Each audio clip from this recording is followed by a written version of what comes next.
What's going on? What's going on? About to get started here in just a minute. Give me a second. Just go ahead and hit that like button. I'm gonna get them likes up. Let's get started.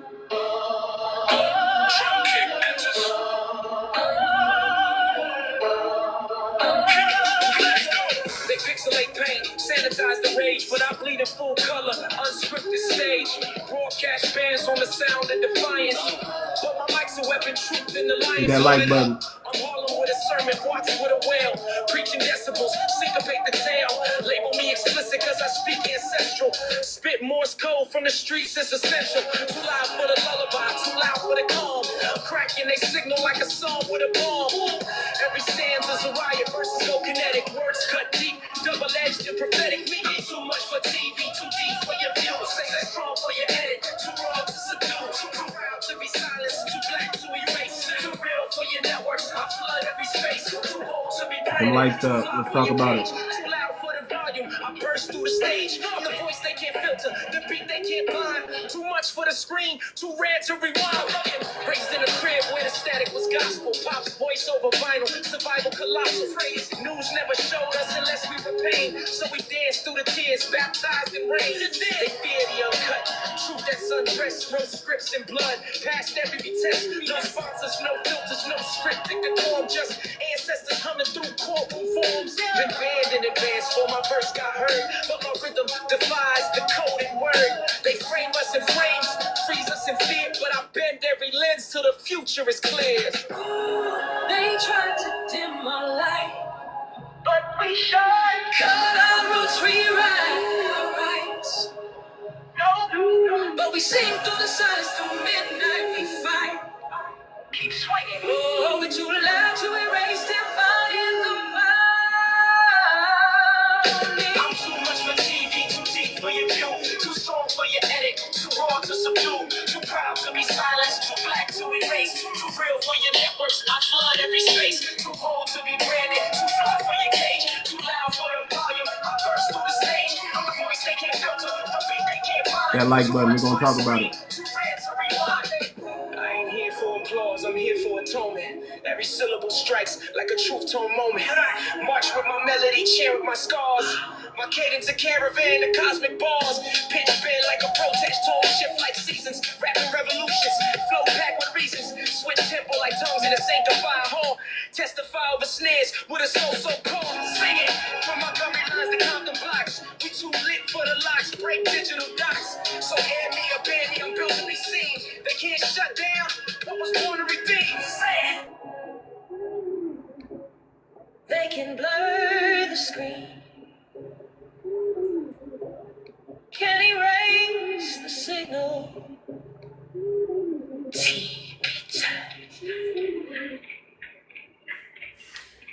Come on in here, hit that like button, hit that like button. We about to get started, man. We about to have a conversation, man. I'm about to show y'all the like button, hit that like button. We about to get started, man. We about to have a conversation, man. I'm about to show y'all a video that I got off of X. That I got off of scrolling on X. I was going to talk about something else, but I said, man, we need to talk. We got to go back to reparations, man. We got to go back, and I want y'all to be careful, family, when the dominant society uses black faces to say egregious things about the black community. I want y'all to understand propaganda. I want y'all to understand imaging. I want y'all to understand the spells and the witchcraft that are constantly being performed. The psyops, the psychological warfare that is constantly happening to black Americans, constantly happening to America in general, to shape a narrative. You have to understand, we don't control the media. We have no control what they say about us. They could say anything they want about us. They can put any person in front of a screen, and they're like a puppet. They can just put their hands up their shirt, up their back, and make them say whatever they want to say. They can throw money at it. They can throw money at it.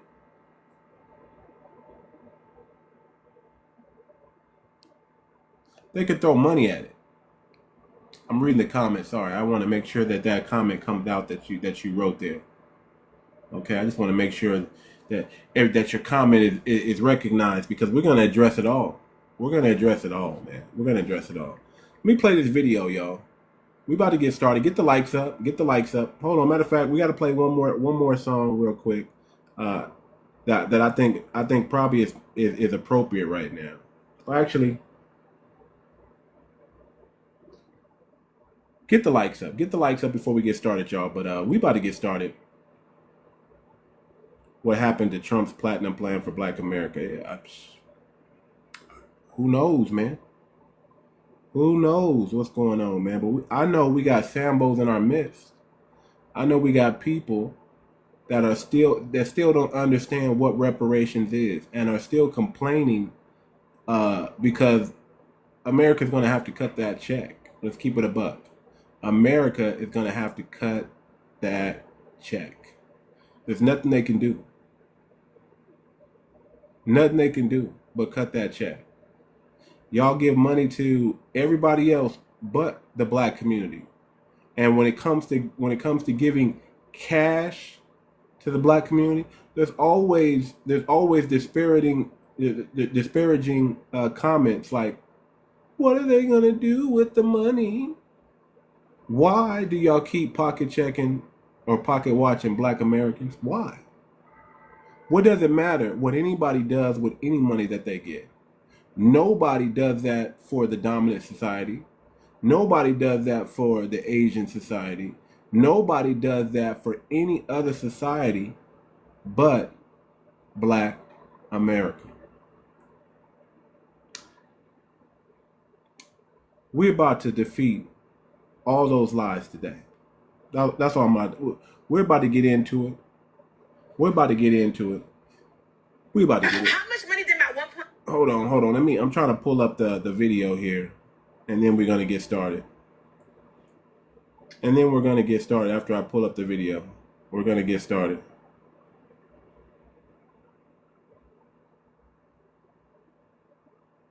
As soon as I find the video, I don't know why I can't find the video. Here we go. Let me blow this up.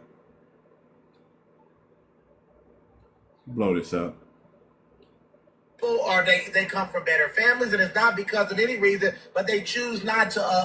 Hold on. Let me set it up for y'all. Hold on. I'm about to set it up for y'all. I don't know if I should show y'all this Sambo or y'all just let y'all listen to it. But I'm gonna play this video multiple times because I know the room is gonna fill up, or not, because I could be shadow banned. But we still want to get into it. But check this out, family. Black people have already received their reparations. They received their reparations with food stamps. They received their reparations with unemployment, with checks, with food stamps, with the welfare, with all the benefits and entitlements that have been given to the Black community. We got the nerve to still be talking about welfare and the wealth gap. There will always be a wealth gap between whites and Black. And no matter how much money you give to Black people, there will always be a wealth gap. The reason is white people they come from better families, and it's not because of any reason, but they choose not to consume the toxicity that Black culture consumes. They choose to have fathers that stay in the homes, wives that submit to their that treat their husbands right. They come from families where they talk to their kids about wealth. They start businesses. They go to college. They start businesses. We don't do that. Most Black people don't do that. That's why there's always going to be a wealth gap. Now y'all heard this video, yo. This is a Black person. This is a Sambo. This is a LGBTQ I found Jesus buck broken Negro. There's always some kind of You know, y'all just got to pay attention, man. Like, how come somebody like myself, an educated person like myself, an intellectual person like myself, how come they can't, you know, use me to say some crazy things like that about my community? But they use a buck-broken Negro who's already got who knows what up the rear. And they just stuck their hand up it and said, hey, man, here's this, read this, and say this to the camera. And this brother goes and says it. We're going to demystify everything, family, today. We're going to get back to what the narrative really is. The need and why the black community is not going to ever stop talking about reparations. Because it's not something you can debate. If you steal something from my house, I want it back. That's not up for debate. I want it back, or I want compensation. That's not up for debate. That's not up for debate. Matter of fact, let me ask the audience some questions. I want to hear from the audience, and I'm gonna bring people up. Don't worry, I'm gonna bring y'all up. Y'all gonna come up. Just sit tight a little. Just sit tight a little bit. Just sit tight. Just sit tight. You're coming up. You're coming up. Audience, I want to ask the audience right quick. If your ancestors were robbed, would you accept food stamps as repayment? Would you accept food stamps as repayment? If your audience was robbed, if your ancestors were robbed, would you accept food stamps as repayment? If your land was stolen from you, would you accept food stamps as repayment? If your ancestors got reclassified, colored, Negro, black, American Negro, American Indian, would you accept food stamps as repayment? Is welfare ever a form of reparations? Are you kidding me? Oh, we're going to talk about it, family. We're going to talk about it. What the heck was this Sambo saying? We don't, it's funny, family, that they always use these buck-broken Negroes to speak for. They either use a tether, somebody from the Caribbean, somebody from Africa, who didn't have our experience here in America, who's brand new here in America, right? They use them to speak for us. What's that dude? Is there a first black? They call him the first black governor, but he has Jamaican ancestry. He's a Jamaican American, the first black governor of Maryland, right? Who said, we don't need reparations. They call him the first black governor, family. Is he black? You see why we don't run around calling immigrants black, or first or second generation immigrants black? You see why we don't use the term African American? You see why? Let me bring these people up in the back. Let me bring y'all up. I already know. And hold on, before I bring y'all up, this is an intellectual conversation. This is not an emotional conversation. Don't get triggered. Don't say anything stupid. Like you can say what you want to say, stand on business, but don't get out of pocket. Don't use TikTok friendly words, or you will be put back into the audience. Okay? You will be dropped. So let's start bringing some people up. Start bringing some people up. And one at a time, and no talking over each other.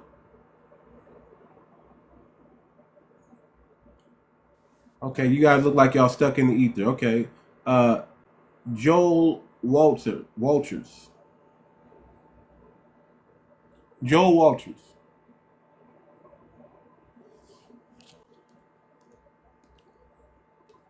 Joel Walters. Okay, look like everybody's stuck in the ether today, huh? All right. Well, that's cool. I'm gonna drop you down in a minute if I don't hear from you. But what is it about this thing that black people don't need welfare because don't need reparations because of some welfare benefits? What is it with this narrative that they keep trying to push on us? They keep trying to propagandize the minds of the people. They keep trying to get people ready. This is psychological warfare, family. Joe Walters, can you hear me? Can anybody hear this brother speaking? Because I don't hear him speaking at all. I don't hear him speaking. I'm gonna drop him back in the audience. I'm gonna drop him back. You can come back up. You can come back up. Okay. I don't know what's going on. Forgive me, family. We speak real over here. Those who haven't been in this room before, we get real over here, and they love to shadow ban. They love to mess with my live. So y'all just gotta bear with me sometime because this is what it is. But we not gonna stop standing on business. That's what we not gonna do. So I need y'all to tap that screen, show some love. Let's get some more people in the room, okay? And we're gonna have this conversation. And I'm gonna play the video again so y'all can understand what's really going on. They're using these Sambos to talk about our reparations. They're using non-FBA, non-foundational Black Americans to talk about why we don't need reparations. And they're using Black faces to cosplay as us. And they're not us, family. They're not us. They don't have a lineage here. To tell the world and to tell other Black Americans, we don't need reparations. We don't need it. That's insane. That's insane. Let me bring up Joel Walters. He keeps wanting to come back up. You got to fix your mic, man. You got to fix your mic. You got to fix your mic. There we go. I can hear something in your background. Go ahead, Joel. Are you good now, man? I can hear you now. Yeah. I can hear you. Yeah. Okay, man. My bad, man. Apologize for that.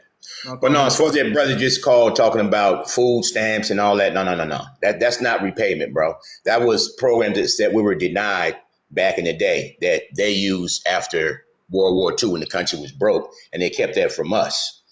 And if for a person to even say that we that's our reparations, man, are you delusional? That's not passing on wealth. That's not economic value. It's not helping my future generations that are still in the struggle. And we've never had the chance to, some of us are just learning how to develop generational wealth and how to pass that on. Economic wealth and knowledge is what we lack in having, what we were kept from. And then when we built it up, well, hell, we're going to blow it up and burn it up and tear it down. And that happened Tulsa, Oklahoma, Wilmington, North Carolina, Rosewood, all over this country it had happened. So it's a political, racial divide that people don't want to address. And white folks are like this. Yes, I know it's wrong, but I can't go against the grain. It's going to mess my stuff up. And that's what the system has been. Have you ever heard of a lady named Jane Elliott? Of course, I know Jane Elliott. Okay, the one that said, y'all know how black people are treated in this country, right? Mm-hmm. And you do nothing, you say nothing. So that's it right there. Right. That's a fact. So there's also see this is what it is. It goes deeper than that, family. You got to understand the propaganda and the witchcraft, right? Yeah. And the spell that they're constantly putting on the world, not just Americans, the world. The entire planet's been whitewashed. Yeah. We're all under the system of white supremacy. We understand that. Yeah. It's global. The example, the Middle East, It's not part of Africa. Right. I think that's next to the Horn of Africa. So there'll be some black people. They just took it out. Yeah, yeah. And how is the Middle East a continent? I thought the continent was separated by a body of water. You know, it's just manipulation, man. And they change the game as they play. And you got to get in where you fit in and keep your head on a swivel and keep your game tight, man. Educate yourself and don't become a statistic, man. We know what we know. Unite, get around some positive brothers and sisters and come up with a solution. And that's what we're trying to do with these lives and everything, man. That's what I look for. Because I found lives that, you know, that YT people just act like we're just some type of alien or something, like we're not human beings. I'm like, something wrong with y'all. Right. And then when you go ahead. So let me say this point real quick.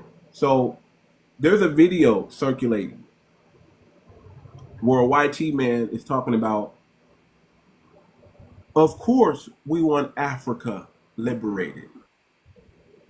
Of course we want Africa liberated. But if Africa was to ever become liberated, everybody in the world would be affected. That's the narrative that's going around. There's a video going out where there's a YT man saying that if Africa gets liberated, the West, the British Empire, the whole of Europe will rise up and be against Africa if they were ever to get to be able to be allowed to stand on their feet. Because liberated from what exactly? Hold on, brother. I'm gonna give you an opportunity. Pushing Africa, keeping Africa at the bottom benefits the whole world. And there wouldn't be any first world country. That's a video going out by a YT man speaking this. See, that's the mind, that's the narrative that they're pushing. Now, that's untrue, family. Africa can rise and everybody can still, you know, they always want to make you believe that there's not enough resources on the earth for everybody, that somebody has to get the short end of the stick so everybody else can be okay. That's the same narrative that they push in America without saying it. Black people have to stay at the bottom. Y'all know that, right? Because if black people were ever to get empowerment, right, then you won't have your white privilege no more. You know, if the world was ever to become balanced and fair, we won't be able to have our stuff no more. That's the propaganda. That's the witchcraft that they're pushing out into the airway, and that's why they don't want to give black. It's not that. See, they can give us reparations and then leave us alone, and the world will be fine.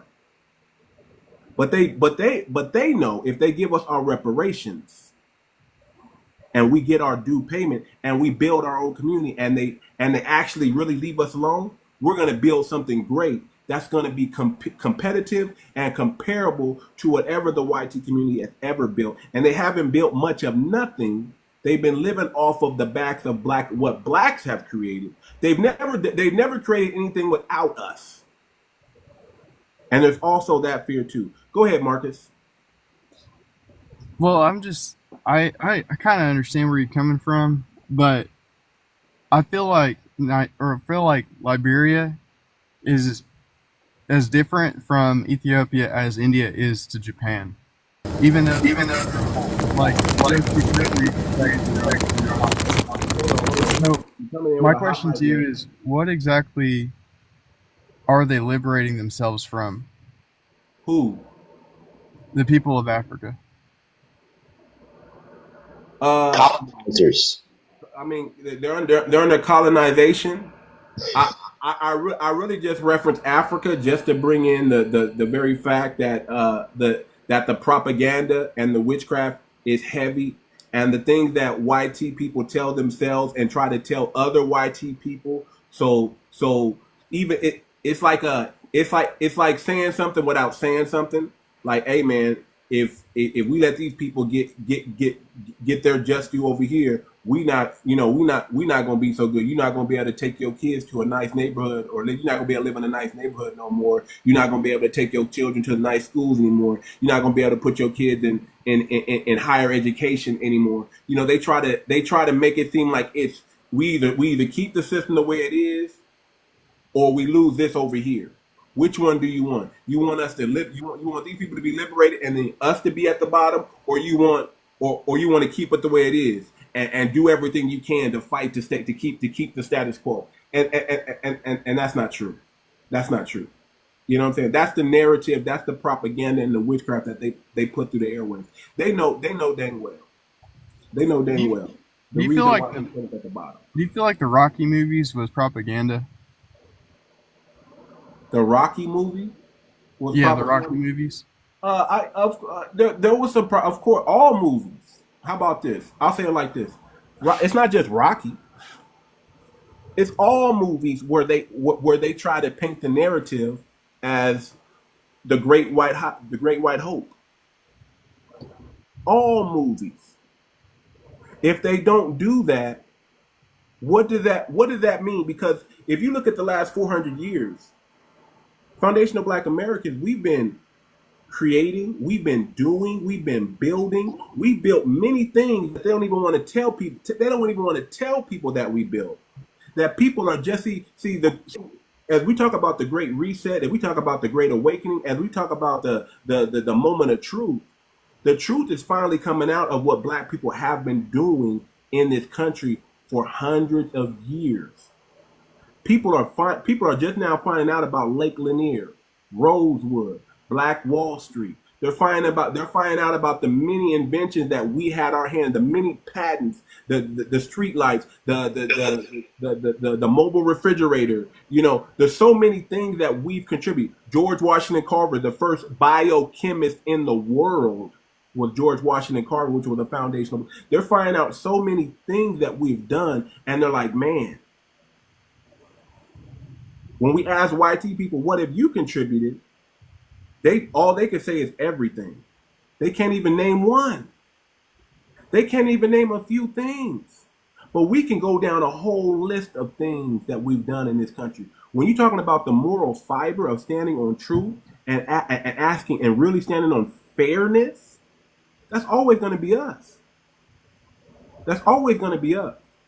So at this point, we're telling the world, do you want to be on the wrong side of history right now, today in 2025, when the Great Reset and the Great Awakening is happening at the same time? What side are you going to be on? Are you going to be on the side of truth and justice finally?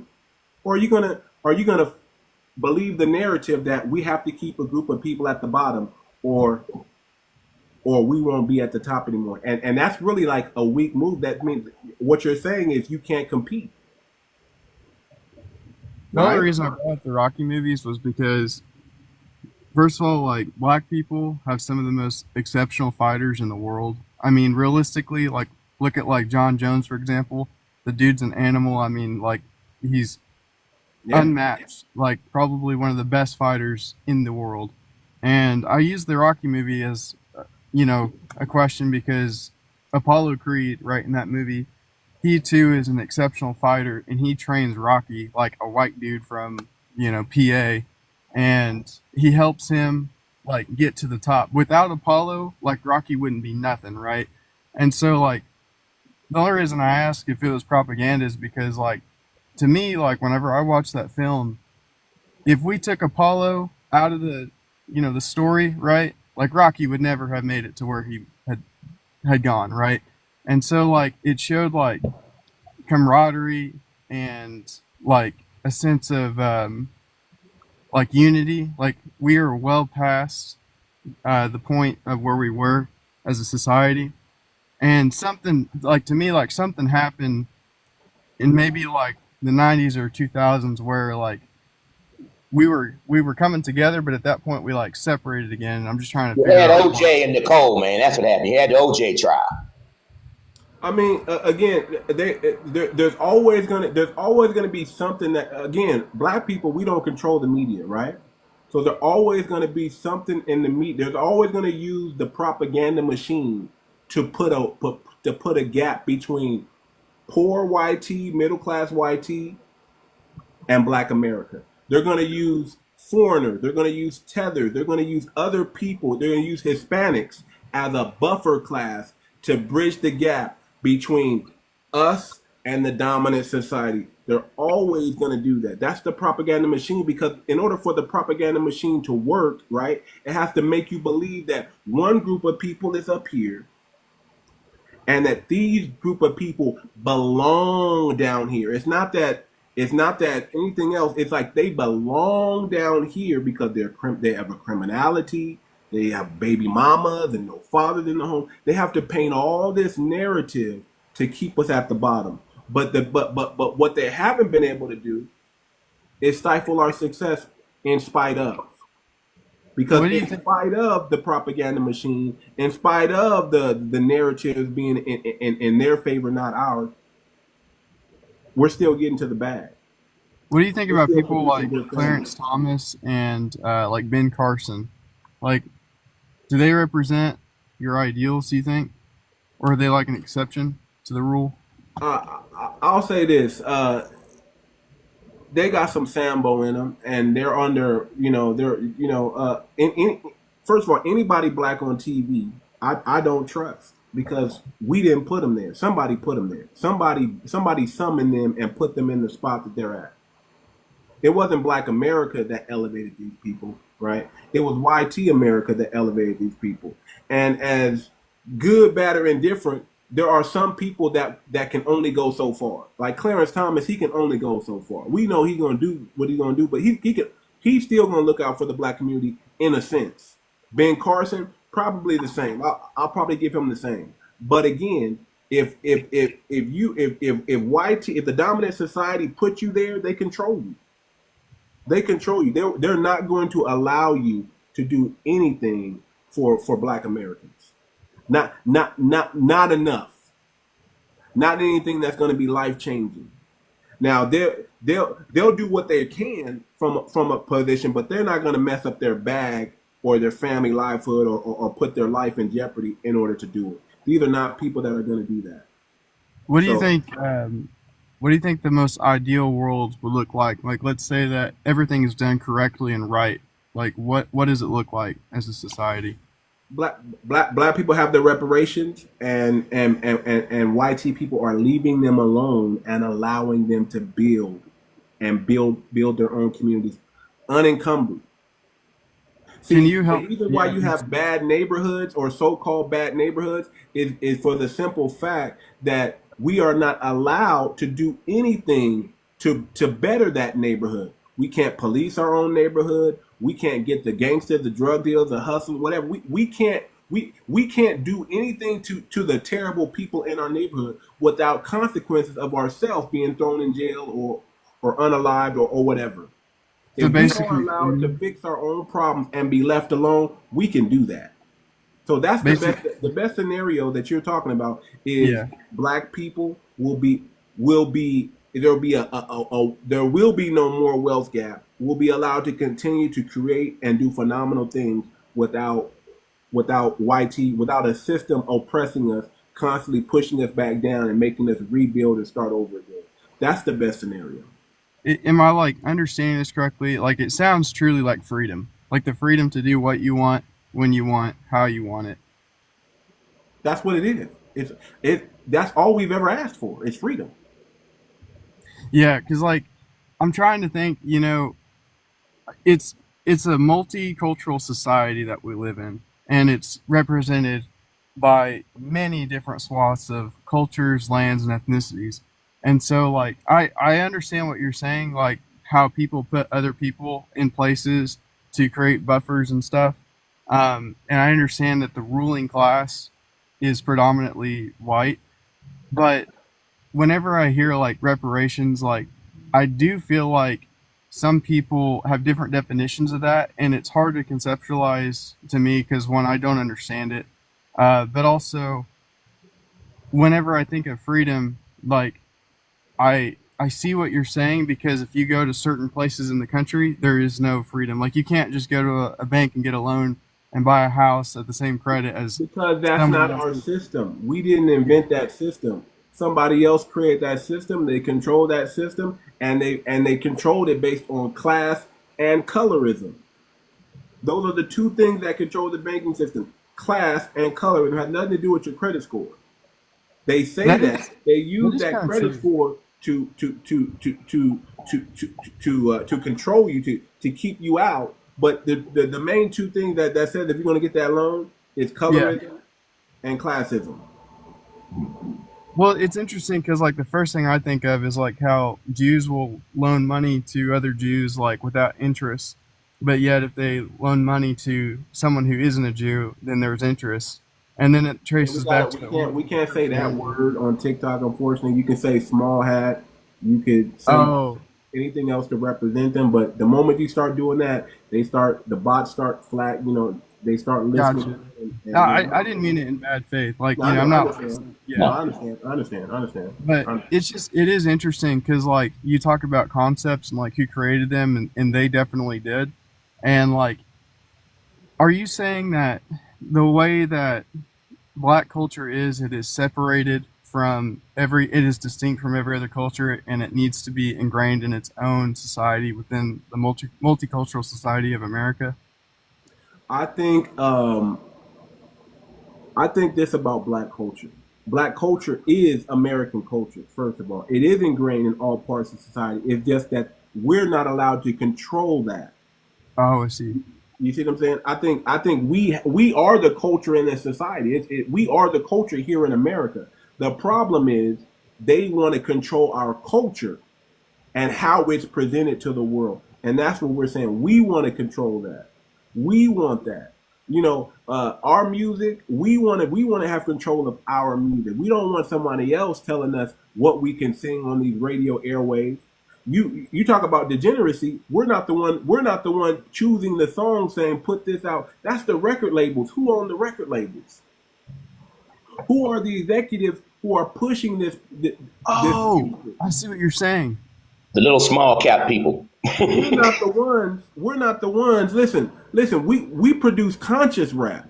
We produce hip hop, right? Like We're not organic, the like ones soul. pushing this mumble Parappa the Rapper type nonsense that's being fed into the airways, because they're the ones. See, black people are people of frequency. That's what we do. We vibe at a frequency. They're the ones trying to make us vibe at a low frequency when we're trying to vibe at a high frequency.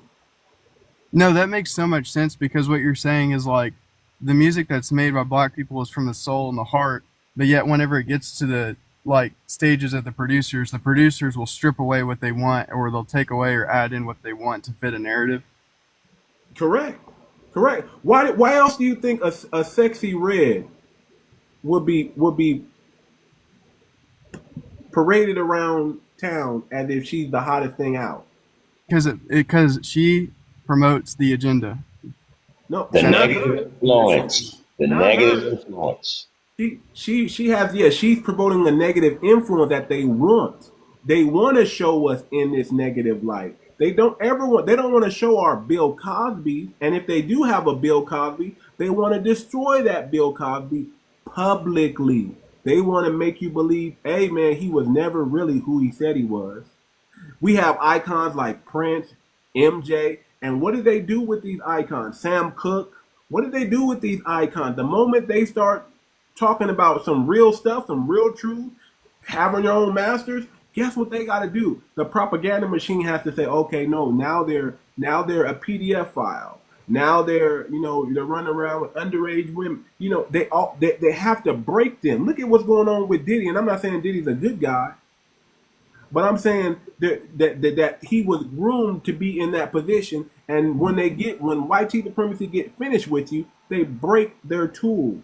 They get you up out the paint, and their job is to always keep the mindset of the people looking down upon Black Americans, even though we're not the ones propagating this stuff. It's actually them. That's an interesting perspective because if it was the case and if it were so, then they should have talked about it years ago. And why bring it up now? Man, this stuff. Listen, it always listen. They allowed Hugh Hefner to have freak off. Right, right. And I still haven't seen anything that 𝗥𝗶𝗴𝗵𝘁𝘀𝗀𝗁 charge on Diddy about. I still haven't heard. We're still waiting. We're still waiting.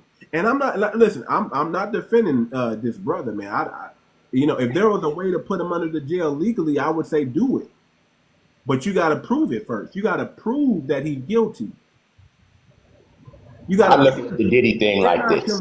You cannot convince grown people to do a. You cannot coerce grown people to do a freak off if they don't want to. Nobody put a gun to nobody's head. I mean, a pew-pew to anybody's head. Yeah. You cannot convince grown people to have a freak. They were swingers, man. This is what they do in Hollywood. They're all weird. They're all LGBTQ. That's their life. Want to be masculine, pretend to be masculine. That's what it. That's what Hollywood and Hollyweird and that's what it's all about. And if you are a thorough person, you're not going to last long over on that side. They're gonna get you up out the paint, or they're gonna make you one of them. That's it. That's what Hollywood, that's what the propaganda machine, that's what Mockingbird, that's what all those things are about. It's about making you one of them. Let me get some dirt on you so you can be like one of us. Okay. Oh, go ahead, Joe. Sorry. Too much. Let's mention just an example. Shannon Sharpe. Come on. He was just talking X-rated. That's all he was doing. That's all he was doing. I don't see how that's going to get me $10 to $50 million because we talking, and you flip the script, the narrative of the recordings, of the phone calls, and all that. I'm gonna tell you like this. Unc is just foolish, man. I mean, he knew exactly. He knew better. I'm just using him as an example as far as he got to that level. He thought he was in the club. He got in the club, and look what he did. And they got the Negro wake-up call. Check this out. You forgot about OJ? Did you forget? It ain't been that too long. I mean, OJ taught me that. OJ taught me so to get my own shit. It's at least for me to go get my own stuff back. Everybody, listen. Everybody who gets allowed into YT culture, get allowed into the upper echelon, they eventually are going to get their wake-up call. They're eventually Myron Gaines, the people like Myron Gaines who walk around saying egregious thing about Black Americans.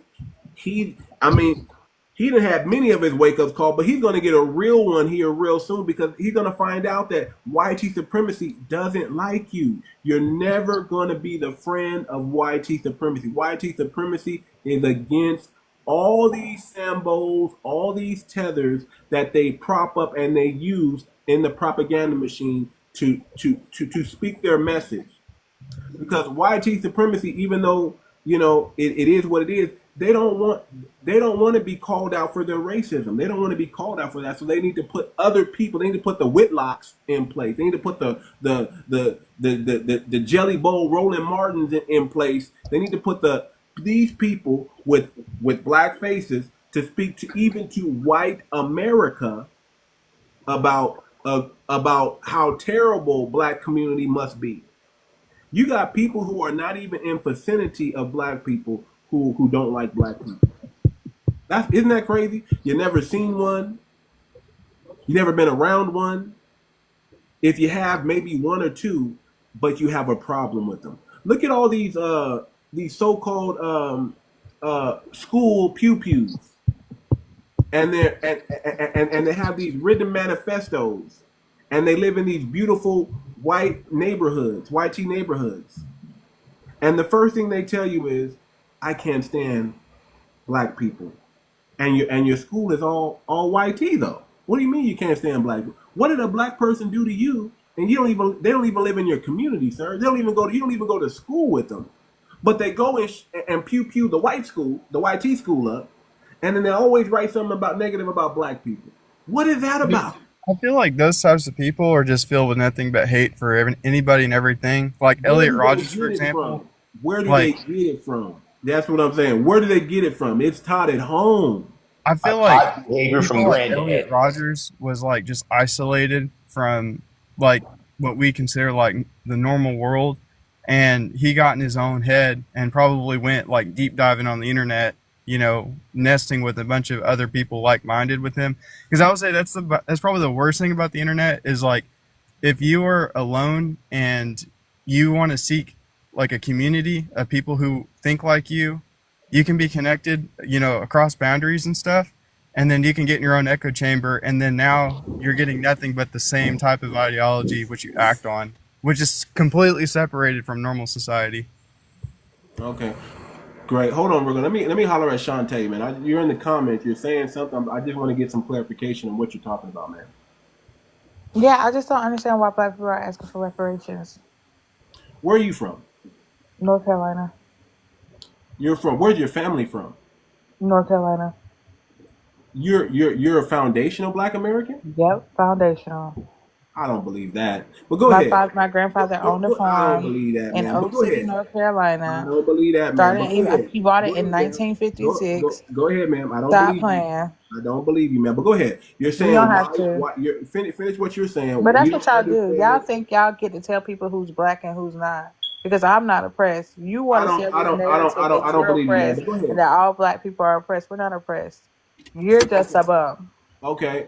I'm a bum. So don't sit here and say black people are oppressed. I'm a bum. Because if your narrative is to throw black people under the bus just to get a chance, right? You know me, man, instead of, and ignore all the accomplishments black people have made. That's your narrative. Accomplishment black people have made, man. Yes, all the progress that black people have made, all of us are not doing bad. I never you're going said bad. that, I think it's a personal problem. But to see here the whole black community, you're putting words in my mouth. You're putting words. Okay, so why don't you talk throw about us under the bus? Why don't you talk about something I actually said? But go ahead. Okay, well, why do you have to throw black people under the bus to get reparations? Who threw black people under the bus? Why do we have to be doing so bad? And we, I can't be from America all of a sudden. Who said that? Because I don't need reparations. Let me ask you this question. Is welfare reparations? I don't think so. I mean, it ain't helping people get out of poverty. Okay. So if somebody steals something from your family and they give you reparations, is that a form? What was stolen? What was stolen? What was stolen? Yeah. What was stolen? What was stolen? Your people are from North Carolina, you said? Yes. Are you Gullah? Yes. Okay. What was stolen from you? So you're saying that nothing was stolen from you or your family? No, I have everything I need in life. What was stolen from you? So nothing was stolen from your family, ma'am? Like what? What do you think was stolen? No, I'm asking you. Nothing was stolen from your family, man. Any of your ancestors. Nothing was stolen from your ancestors. No. You're Gullah. And you're Gullah, right? I'm not Gullah. No, okay. You said you were Gullah. Well, I never said I was Gullah. I said I'm from North Carolina. Did y'all hear? Am I missing this, family? Did y'all hear her say yes? Clearly listening. Okay, so I'm not indigenous. I don't claim to be indigenous. You're not. I don't even know what the indigenous word means anymore. I hate people lying up here. I hate people lying. Lying about what? So again, ma'am. Okay, ma'am. I'm gonna just say it like this. If you don't need your reparations, don't accept it when it comes. What do you need reparations for? Don't accept it when it comes. What do you need reparations for? First of all, reparations is a debt that's owed, man. By who? It's owed by the U.S. government. For what? Do you know the history of America? For 400 years of free labor. It was never 400 years. So when did the first slaves come over here? 1604. Okay, ma'am. Hold on, ma'am. It's not even about slavery ended in 1865. If you really understand your history, ma'am. I do. So let's go over the history. People were already here. American Negroes. Okay. Well, I'm saying we're talking about the slave stuff. You're indigenous. And they were. Then that's something different, right? No, ma'am. And no. Indigenous were still enslaved, ma'am. You said that we're not from here, though. You said that black people are not from America. Slave trade happened. That was your claim. The biggest slave trade happened between 1809 and 1863, ma'am. The reclassification, the stealing of land, the Trail of Tears, all that happened within that period, ma'am. So you're claiming the native story. The biggest. You're saying you're Native American. I'm claiming the and you was on the Trail of Tears. I'm claiming the foundational Black American story because you was on the Trail of Tears. There were African slaves here, man. My family. No, ma'am. I'm a foundational Black American. Okay, let me get that clear. I'm a foundational Black American. I'm a foundational Black American. I'm not talking like that. You don't get to tell me what I am. You don't get you're to right. tell me You're what I right. am because you're not the arbiter of You who's can what. still be of the lineage, but you can just be a But you Sambo. don't get to tell me what I am You're a because Sambo. nobody elected You're, you to you're a tell black Sambo. people what we are. You're a Sambo, man. And I don't think anybody really Nobody elected believes. you I to don't tell think black people what anybody we are. really believes that you are who you say you are, man. And but who I cares? You really asked don't me to think. come up to have a conversation. Yeah, Now you yeah. want to tell me what I am. You want to label me Because you what were you think I saying am. because you were saying some Some egregious egregious. things. And And you want to throw names around instead of making a valid argument. So if you go to the government and try to make a valid argument, you can't throw names, you can't throw insults. You got to make a valid argument. So what's your valid argument? The valid is slavery, man. Slavery. You were never a slave. My ancestors were, man. You were never a slave. How can you My claim ancestors were enslaved, the man. plight of Our somebody else? ancestors Tell didn't your pass own any story. wealth to us. Ma'am. 1865 Homestead Act. We were locked out of that, ma'am. What are you talking about? You were locked out of it. We were locked out. Yes. My family My was locked grandfather owned out 55 in acres of land. 1865. They brought in a shipment of Ellis Island YT people here to the United States and put them in position. Reconstruction, they took back the protection of Reconstruction that allowed us to build up the South and they came in and Who we talking about? Who was that? Democrats? Do you vote for Democrats now? Ma'am, I don't vote for them. First of all, Okay, ma'am, but who we talking about? Democrats, right? The Democrats. you're going to shut your mouth and let Talking me about the finish. Democrats, right? Not the You're going to Republicans. shut your mouth and let me finish. First of all, this isn't a political thing. I'm not a Democrat, man. I'm not a Because the Democrat. Republicans ended That's not, slavery in America. Over that's not 200,000 no, white Union soldiers. Exactly, man. So we Let's see that talk about it. you are a shield. We understand what you are, ma'am. It's We're not false talking narrative. Democratic. For what? I gotta drop you. You're just gonna keep. I want to have the conversation, but you're not gonna disrespect my platform, and you're not gonna keep cutting me off. So you can wait at the bottom or not talk at all, and I'm gonna finish what I gotta say. Okay. First of all, ma'am, we understand who the Democrats are. We don't rock with the Democrats. If you're a foundational Black American and you're still rocking with the Democrats, you understand that's a plantation right there. Okay. Obviously, free labor is free labor, man. We built everything in this country for free, and we were locked out of generational wealth. Imagine if we did have land. Imagine if if we were getting paid our just due. Imagine the wealth that would have already been in the Black community. We can talk about Jim Crow. We can talk about Black Wall Street. We can talk about Rosewood. We can talk about Lake Lanier. We can talk about everything that happened to the tyranny that happened to us once the Union soldiers left the South and the South was able to rise again, so to speak. You know what I'm saying? So all that you're talking about is you are a mammy. You're probably with the YT man. I mean, you know, somebody done brainwashed you. Somebody done did something to you to make you believe those lies. Somebody done did the Jedi mind trick on you, the propaganda machine, or you're just simply getting paid. Let's just keep it real. We got Sambos that are willing to sell out their people for money, for a better lifestyle, so they don't have to live like everybody else. And if that's you, man, just say that. Don't get up here and pretend like you're a foundational Black American cosplaying, because that's what they love to do. Cosplay as us, and that's why we got to get you up out the paint. Now, I would love to have the conversation with the woman, but she can't. She don't have no decorum. You can't allow emotions to override. You got to have. If you want to have the dialogue, let's go back and forth. But let's not talk over each other. I have to finish what I got to say, and I'll let you finish your point. But we're not going to do this. But you know, I'm gonna filibuster you and keep talking while you're talking to try to throw you off and think you're saying something intelligent. We know. Let me tell you. I'm gonna just say it like this. We know that that women are very articulate. Okay, women. Men. We're gonna concede and say that you are very articulate in your words. You use a lot of words. You sound very smart. You sound very intelligent. But that doesn't mean that you're intelligent. You're just articulate. Okay. When we're trying to have men, we're gonna use the fewest words possible to get our point across. Okay. The fewest words possible. We're gonna be more direct. So you don't need to filibuster me with a bunch of words. You can just have a conversation and it can go back and forth. That's how we do things on this platform. Not this. I'm gonna just drill you with point after point after point after point after point and not let you say anything. That's not how it works. Okay. So Let me bring some more people up. We got MAGA Monday. Go ahead, MAGA Monday. Good morning. How are you? Good morning. Good morning. So I want to ask a question, and I want to first of all I want to understand because I heard you say you didn't vote for the Democrats, and I'm assuming you didn't vote for Republicans. No, I didn't. I didn't vote for the Democrats. I didn't. So you didn't vote at all? No, I voted. I voted. I just didn't vote Democrat. Okay. Do you mind me asking who you voted for? I voted for Trump. Okay. But let me say this. I think I was listening to you and the young lady when she kept interrupting, and I was trying to understand, right? But we as black people, I think we have to start taking accountability for us. I don't know why is it that I understand what you're saying about the slavery, although, you know, sometimes some people do agree and don't agree about it, but listen, it's neither here nor there. We know what happened, right?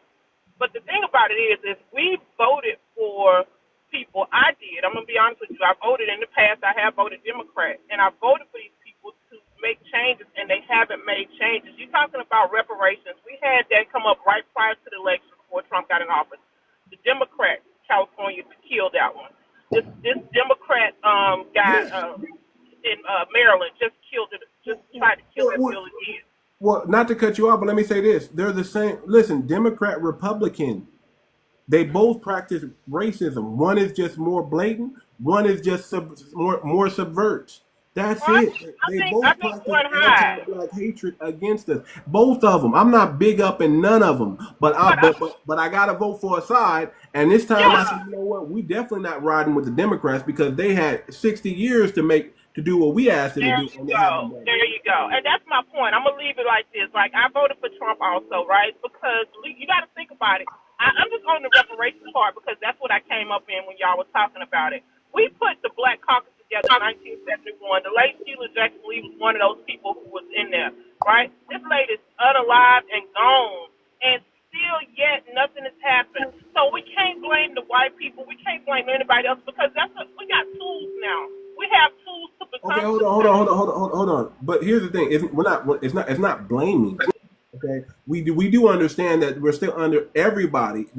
Still under a system of white supremacy. It's global. The infrastructure. Listen. The Kyle Rittenhouse. The Daniel Pennies. I mean, we can just go on. The unaliving race soldiers in law enforcement. We can just go on and on and on and on and on. Now, are things getting better? We're not going to say no. We're not going to say no. Things are getting better, but they're still here.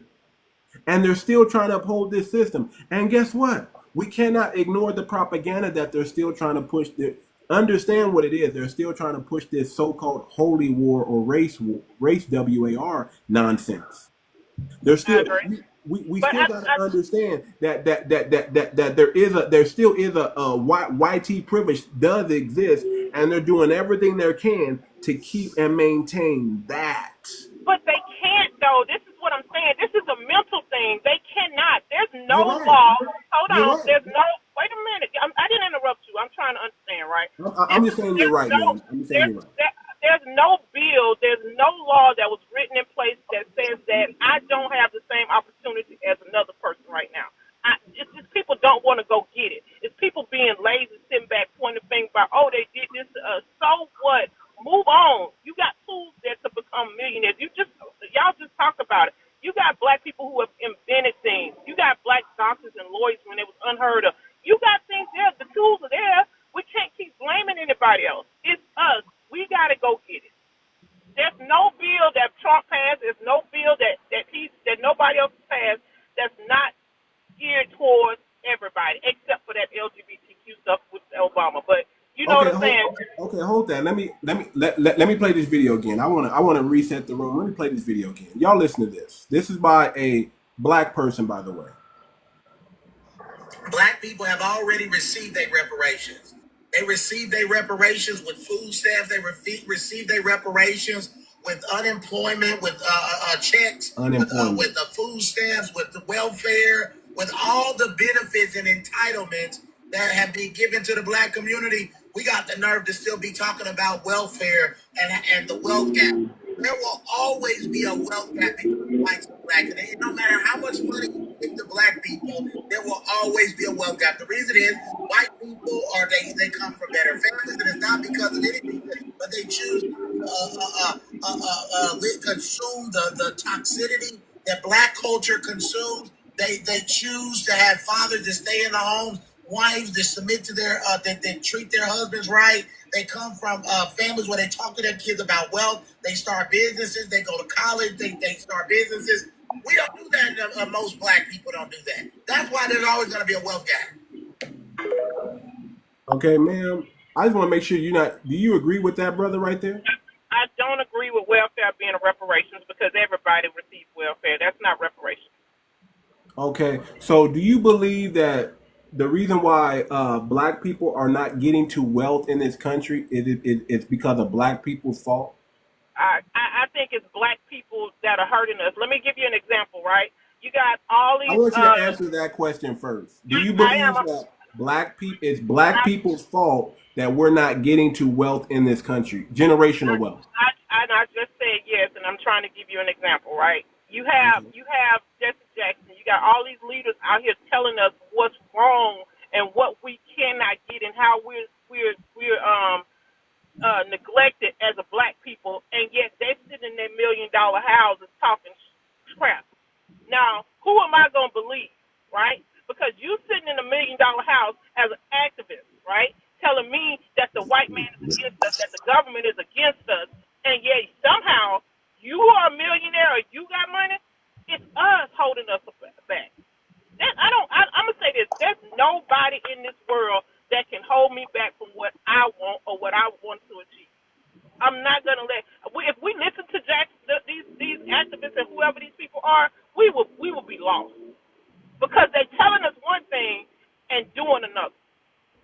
So you don't believe that that's part of propaganda and witchcraft that the dominant society? I don't believe in no witchcraft and none of all that stuff. I don't know. So you don't believe in propaganda? You don't believe in propaganda? You don't believe in propaganda? I do not. Every country has propaganda, ma'am, and you don't believe in propaganda? Well, I'm just saying that. You don't believe in the mainstream media that is not owned by black people so they can change the narrative to whatever they want to change it to? You don't believe that? But we allow that. We allow that. We allow that? We allow that. If we don't put our business out there for them to know, how they gonna know it if how they gonna know it if we don't control the media? Again, if we don't have any presence, hold on, ma'am. I'm talking. I'm the host. You just calm down. I'm gonna let you speak. If we don't have any media presence, we don't own any media conglomerates. Not that we haven't tried, but we don't have any mainstream media outlets. And you're telling me that we can change the media's narrative about us, and we don't control. We're not the owners of those institutions or the owners of those corporations. You're saying that? So why hasn't BET and why hasn't all these black BET's not black owned. Hold on, but it's supposed to be geared towards black people. Right? It's not though. Hold on. Okay, let me finish. Right? Why is it that we have all these black people who are in the media, right? They have control to say and do our story, have our story written right?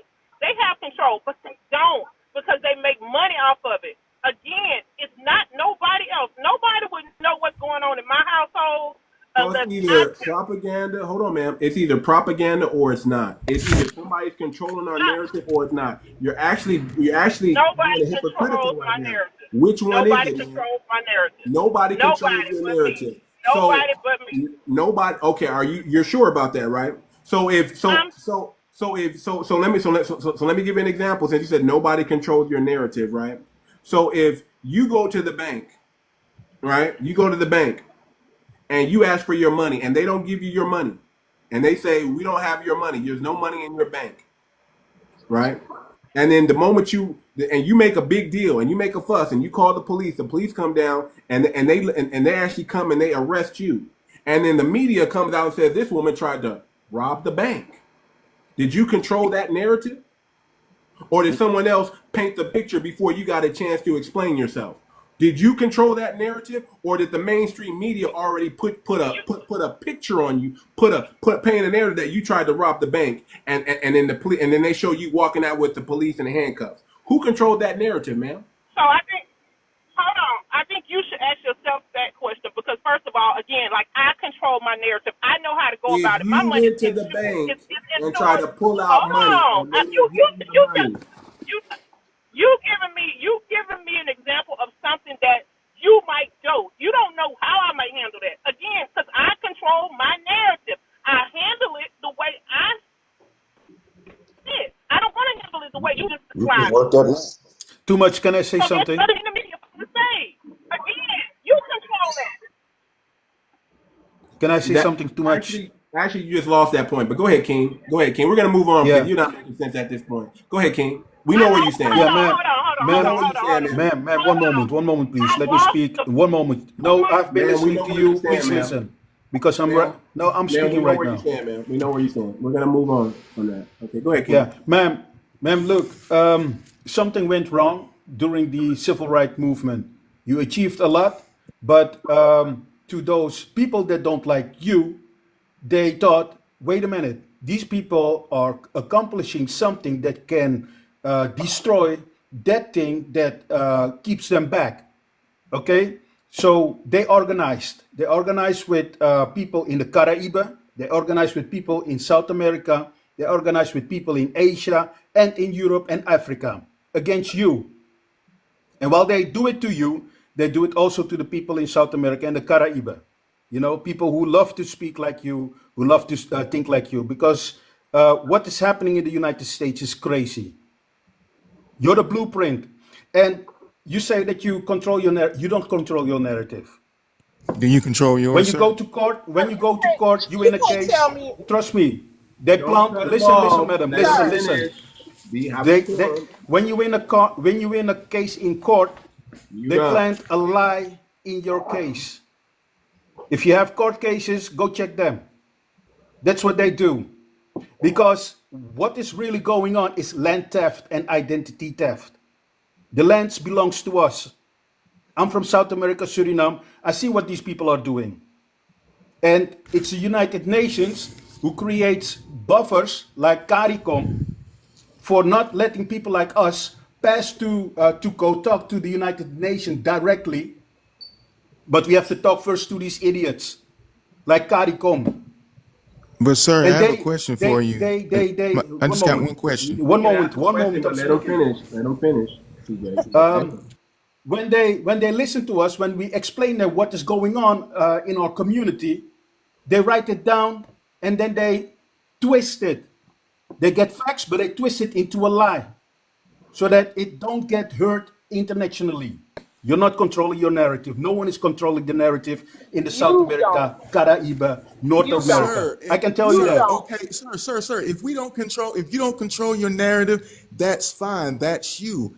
I control whatever I can control. Okay? No, you don't control anything if you're from the Caribbean, if you're from North America and South America. You ain't even an Afro-American, sir. So I don't care what you're talking about. I'm a South American and you have to listen to what I say. No. Don't lecture me. I'm lecturing you. You can't lecture us. How you I lecture you, us? yeah, because you don't control anything. You don't control anything. Trust me, you don't control anything. Bro, you sure you ain't applied? Can I say something? You ain't even from where you're from. What is happening in the United States affects us in South America also. Those Caribbean who are sitting in those seats in the United States. Yes, you can, but those people have a different mindset than you guys in the United States. And they are being controlled by CARICOM. If you don't know what CARICOM is, go read their 10-step plan. I don't because you think that you're only listen. You think that you're separated from us, but CARICOM connected you with us. You'll come off your mic again. Bro, what have you ever done for my community? What have you ever done for my people? You don't understand. I don't care what you say. You have to listen to what I say. But don't come off the mic again, and you will get a chance to speak. But if you come off the mic again, you're just going to get dropped, and you won't say nothing, and then you can go start your own live. Let the brother finish, and I'm gonna give everybody a chance to speak. This is how I do things on this platform. I let everybody get a chance to speak. You're not if you get emotionally triggered, this is not the live for you. I'm gonna just tell you that right now. If you get emotionally triggered, this is not the live for you. We talk real high level stuff here. We get into the nitty gritty of it. If you're gonna get triggered, just drop yourself now. Have some decorum and wait your turn, and I will give you the floor to speak. Okay, go ahead, King. Land your plane, brother. Yeah, 2 days ago, one of the members of CARICOM connected me because I spoke out in an African meeting. They were constantly speaking about Africa this, Africa that, Africa this. I'm not an African. My ancestors, I can prove it, that my ancestors weren't Africans. And I found documents also that can prove that my people from South America are the true indigenous people. Not the native people who they call inheems in Dutch. You know, you have to read more, have to do some deep going research to see what's going on. And I see what's going on. Right now, CARICOM is scared because of what I said in front of the Africans. You're not controlling anything. What they are trying to do, they have right now someone, I don't know, Westmore, his name is, he's sitting in some kind of seat as a governor, deciding want to talk about studying reparation. Every time the same story. Like the beginning of Biden's administration, we're gonna study reparation. What kind of nonsense is that? That's those Maroon people. That's those CARICOM people. That's those African people are putting these people over there. Those people are talking with each other. They don't want to give you your 100% reparations that you deserve.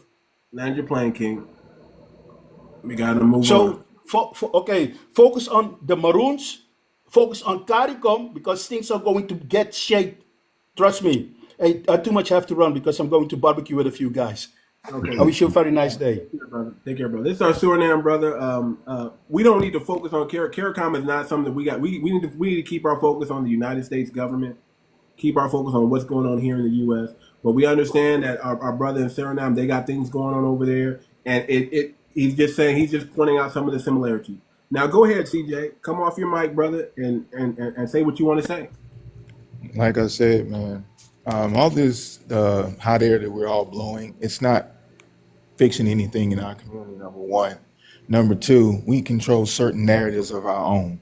You can go get a job. You can go out here and try to do something with your life. You can try to start a business, even though some businesses fail in the first 2 years or the first year that you start. Usually they fail, and then some of them don't continue on with them because they don't have the money to. But it's not saying that it cannot work. You get a loan to start. Can you get a loan? I'm sorry to cut you off. Can you get a loan to start that business? Yes, sir. You can get a loan. Okay. Yes, you can. Okay. If your credit's good, my dad's credit is A1, bro. My dad's got plenty of loans, okay? And he's a banker. So stop it. No disrespect to you, but stop it. We as a people have to change the way we think, the way we do things, and the way we talk about things. I don't see anybody, no disrespect, because I ain't nobody good or whatever y'all want to call me, but I don't see brothers and sisters putting their money together to build something in their neighborhoods or to take over certain things that's in our neighborhoods that don't belong there. I don't see that. But I see people raising money for other people that's, either in jail situations or whatever, but we're not raising money to start building in our own communities. But we sit and we talk on TikTok and we talk this and we talk there, just blowing hot air, but not seeing any kind of results. So are we the one in lunacy? We can already finish and be where we need to be in a year if we all put our money together, but we're not going to do that because number one, we have the hood culture. Then we got this I'm better than you culture. Then we got the light skin versus black skin culture. We got all these things wrong with us and we're not fixing those things, but we're steady on TikTok talking about this, that, and the third, while every other person's listening and sitting there saying, they ain't gonna never get it right.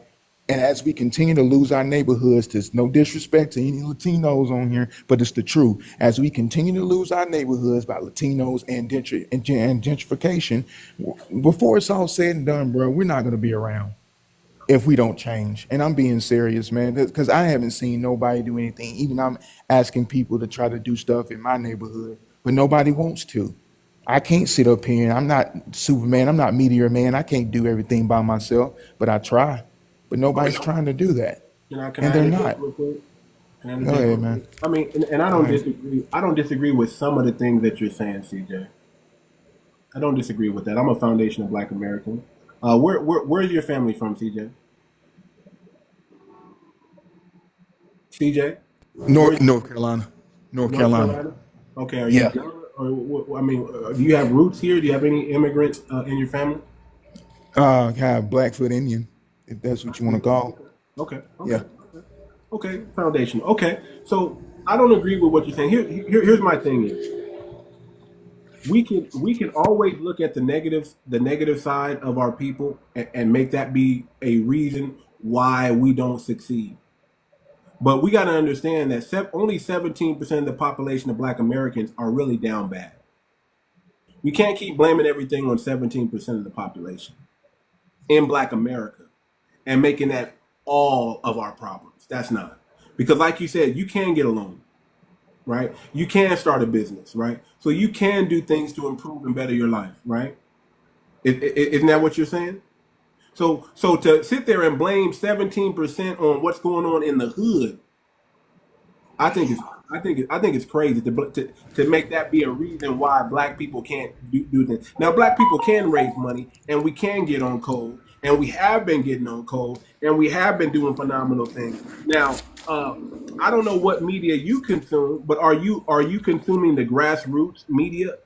Are you consuming the new Black media? Do you know about the new No, Black media? no, sir. I don't consume no media except what the thing that I consume is what I see on a day-to-day basis. Okay, I know there's good people doing, brothers and sisters doing good things. Okay, but what does the media show? The media shows what? All the negative. They barely show any positive. But the thing of it is, but hold on, sir. But the thing of it is that even though they're showing the negative, what are they doing? They're doing the negative.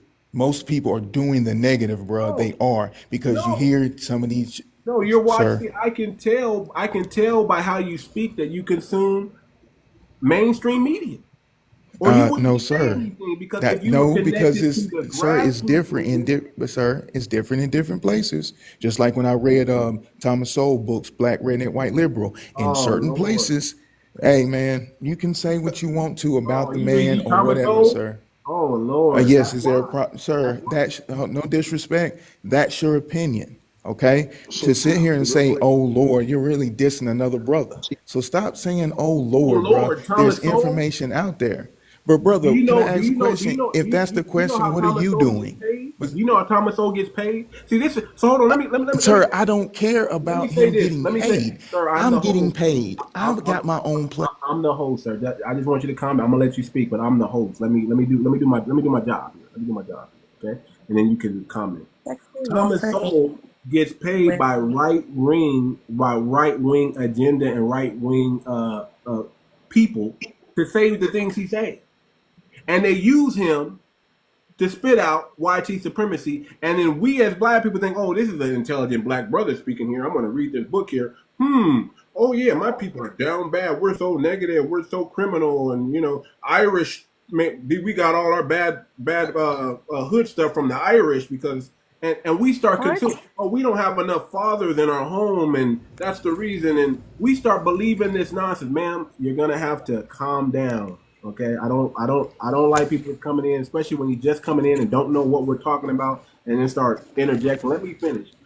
People like Thomas Sowell is no better than a Roland Martin. Is no better than a Candace Owens. Is no better. I mean, they're Wow. Black faces meant to put Okay. down our community and paint the picture that we are the problem. Right, and it's not Sir, white supremacy. That's sir, no that's what disrespect, they're meant to sir. do. They're meant to paint the picture that we are the Sir, problem, and it's no, not the no system disrespect. of YT supremacy that will Sir, no disrespect. Then I guess you need to go ahead and tell Black Millie Wall Fuller the Street, same Black thing. Wall Street. Hold on, Black Wall I'm Street, sorry, sir. I have to disagree. Black Wall Street, Lake I Lanier, disagree. I Rosewood. disagree. Come on, I mean you can disagree, but Sir, we're not the problem. sir, We're not we can always the agree, problem, sir. but We're not sir, always the problem. you're talking about something that happened in the past that ain't happened to you. Did it happen to you? okay, And, CJ, no, real I'm at, quick.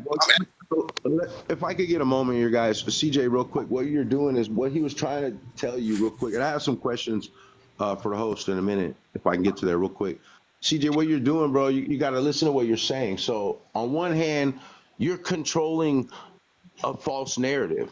And what if you have negative and positive, what you're speaking is negative, and we are coming together. Like me, I'm I'm from this land, right? So I consider myself copper color indigenous, but older than indigenous. I'm original, right? So I'm not gonna sit here and battle with my FBA brother. I'm coming here to actually try to link something back up or try to figure something out too and go on the topic. But we are coming together. We do all these things. Now, one thing we don't do is control our narrative. If we did, we'd be like the Yakuza or whatever. We would go like when the, Hollywood would make movies about the Asians, and they would always be goofy, looking retarded, acting all crazy. And then the Chinese and them got together and was like, "You're not gonna make movies like that about us."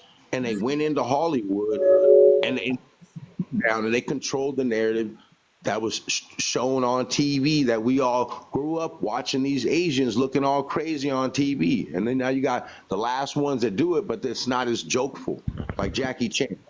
That's controlling the narrative. Now, and when it comes to loans too, like me, I'm in Vegas. No one was giving me a loan. Each job had to pay for the next job. Each everything had to like build me up. So we're not controlling the narratives. You still got to go even try to get the loan. You still got to go try to get the work. If you can control the narrative, we could control the narrative more if we work together, yeah. But when we're saying like, look, check this out. No matter what neighborhood I go to, I'm never going to look at any of my people and act as if they're the problem. Because everybody I meet is, hold on. I just got a loan. I just got a loan. I'm not done talking. Hold on a second. You just talking though. Not one youngster I meet is they're waking up, they're learning, they're growing, they're finding out who they are. We're connecting, we're talking, we're all on this panel right now. Well, I bet every one of us, this is what we're supposed to be doing right now. We're supposed to be waking up and talking. You're laughing and joking like it's funny. What's funny about it? Good morning. What's Can funny I about tell you it? to watch something, everyone? Can I tell you what you said was spot on? There's a producer from BET back in the day. His name is 𝗔𝗶𝗴𝗵𝘁𝘀. If everyone could just YouTube that, what his thing that he was exposing, you would be literally shocked. They were doing this media thing for years, and he was exposing the music industry before P. Diddy. Watch it. It's so good to hear his perspective and what he was made to do. They knew how to control the media. They knew how to control the music. Listen to him, guys. It's called 𝗔𝗶𝗴𝗵𝘁𝘀. Just Google or YouTube it. And that's all I have to say. Thank you, host. If I can ask you a quick question. I'm just wondering because I'm trying to link, like, obviously, if I'm from the land, right? I'm from the soil, right? If my story here on this land it predates coming here, right? And that's ancestor after ancestor. Like I have no ancestor that comes from Africa. I can link with FBA, right? So technically I would be FBA in a way, even though I consider myself copper or whatever. So my question would be, for me, knowing who I am, and like let's say I know what Black Power means because I rock with that all day. I'm gonna whatever it is, like I'm rocking with my people, right?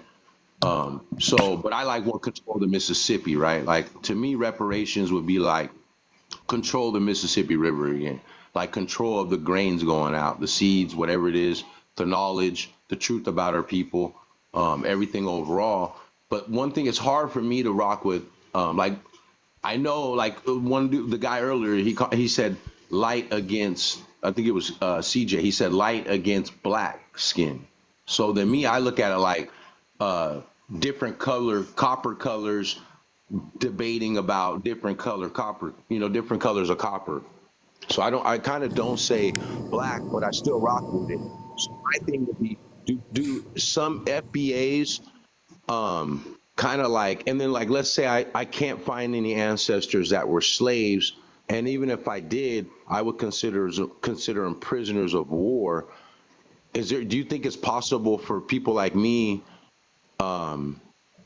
in my community and in my debates and then my FBA brothers to link and to find a way we can see through those little terms right there? And Of like, course, of course, because first of all, your lineage is your lineage. We don't all have to think the same, but we know where we come from. We come from right, this soil. As a foundational Black American, we can at least say we're indigenous to the United States because we predate the United States. right. I like that. Yeah. Okay, and regarding our copper colored people, I'm copper colored. Right. I have We're black just blood. different I shades have of color. Cherokee. You understand what I'm saying? But I'm foundational Black American. And if POW, what the heck is a POW if it's not just a fancy word for slave? Right. R Sir, per. what I was trying to say when I Hold said on, hold that on, about hold the on, DJ. light skin and the black skin, what I'm saying is that at one point, and if you look back, a lot of us do have this thing about somebody that's lighter skin can get either better jobs or this, and somebody of darker skin can't. It does go on where I'm from, so that's why I can say that. Now, it may not go on where you from, and that's cool, but it goes on where I'm from. Okay, If you, Who if, that's if, another established that thing. as the norm? if you want anybody on the panel to be dropped, send some, send some coin to send 100 to anybody on the panel or myself. It doesn't matter. But listen, Can I ask a question, sir? Hold on one go ahead, second. Let me Steve. ask a question. Go ahead, Steve, because I My want to thing get to other people. Though. Go ahead. Go ahead. I know. I'm about to leave. My thing is, man, it's just that I don't understand why we use this platform to drop people just because they disagree with you or try to, give me some money so I can drop people. I mean, is that what we need to do, man? Is that something we need to do? It's not about it's not about that, but I do have to keep it kind of somewhat entertaining for the people in the comments. They So are is this talking about for while we're all entertainment or is here. it about really fixing our No, no, people, no, man? no. No. So it's It's about about chopping entertainment. up I high understand. level. It's about hold on, brother. It's I got about it. chopping up You're high about level entertainment. game.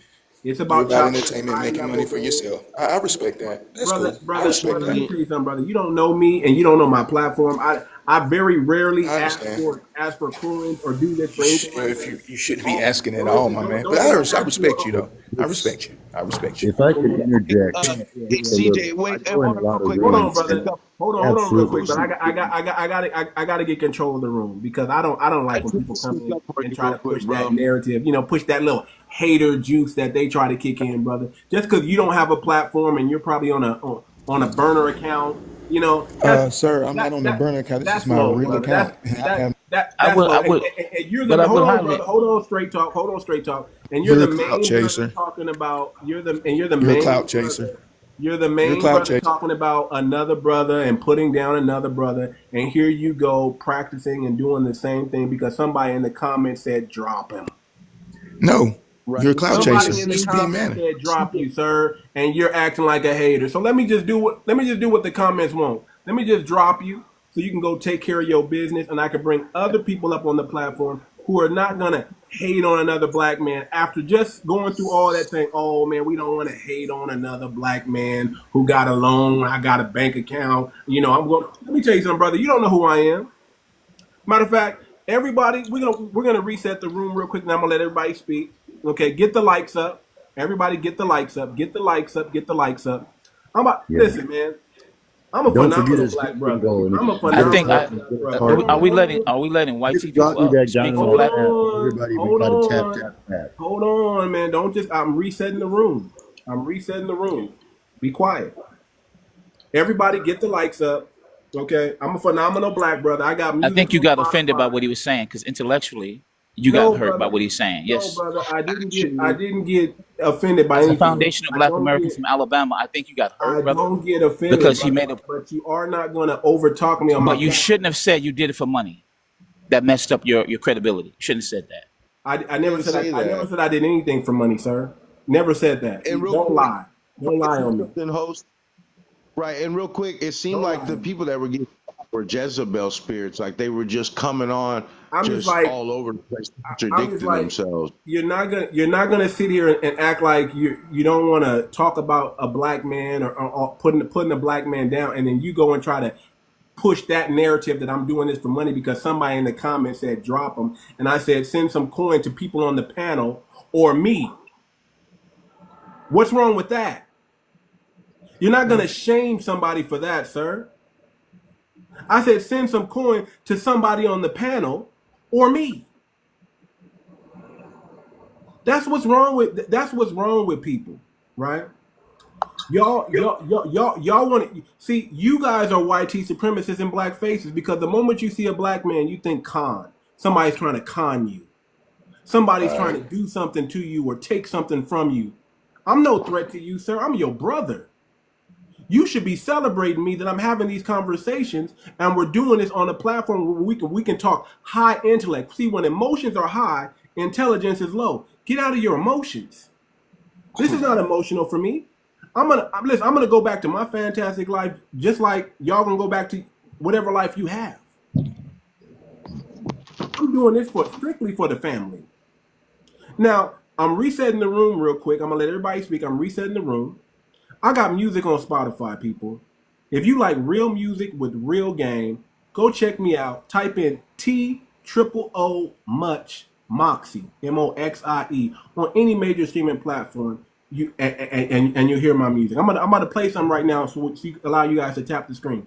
Also, I am the founder of the first foundational Black American cryptocurrency coin. That's not a meme coin, by the way. That is verified on the blockchain already, sir, under the Arbitrum network.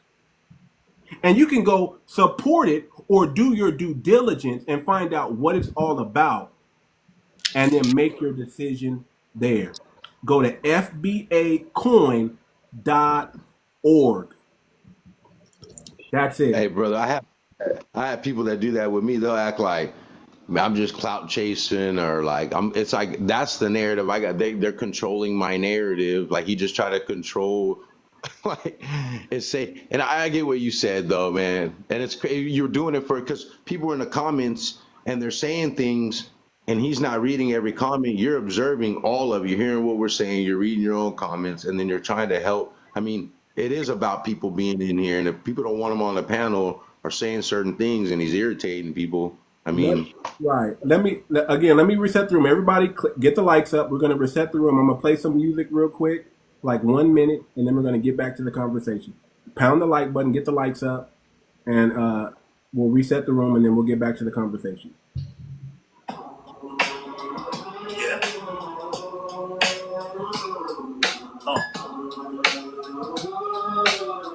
Freedom ain't always free. Feel me? They say Lincoln freed the slaves, that's the tale in school. But the Emancipation Proclamation had a hidden rule. Only freedom in the South, not the border states. A political move, not love, it was fueled by hate. A wartime tactic, not a moral stance. So when we celebrate that day, we miss the glance of how capital still shaped our fate. Reshaped the land, freed on paper, but still chained by a master's hand. General Granger came late, Juneteenth delayed. Years in the dark while the North looked away. They knew, but silence was louder than a slave scream. So we celebrate the late news, not the dream. Chains never vanish, they just change names. Paper said free, but they rigged the game. 13 said no slaves, let you do time. Prisons blew up, new slaves by design.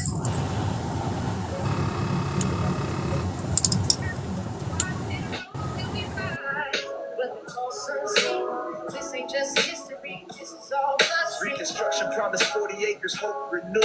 Freedmen's Bureau tried, but got overruled. Pound that like button, people. Black faces in law. Likes up. For a moment we saw it, then they changed the draw. Pulled troops out the South, said handle your own. Left us in the hands of lynch mobs and Jim Crow's throne. White rage organized, burned it all to dust. From Wilmington to Tulsa, fire became trust. Economic sabotage, bombs dropped in silence. The myth of black violence, bred compliance. Told us to pull up boots with laces they stole.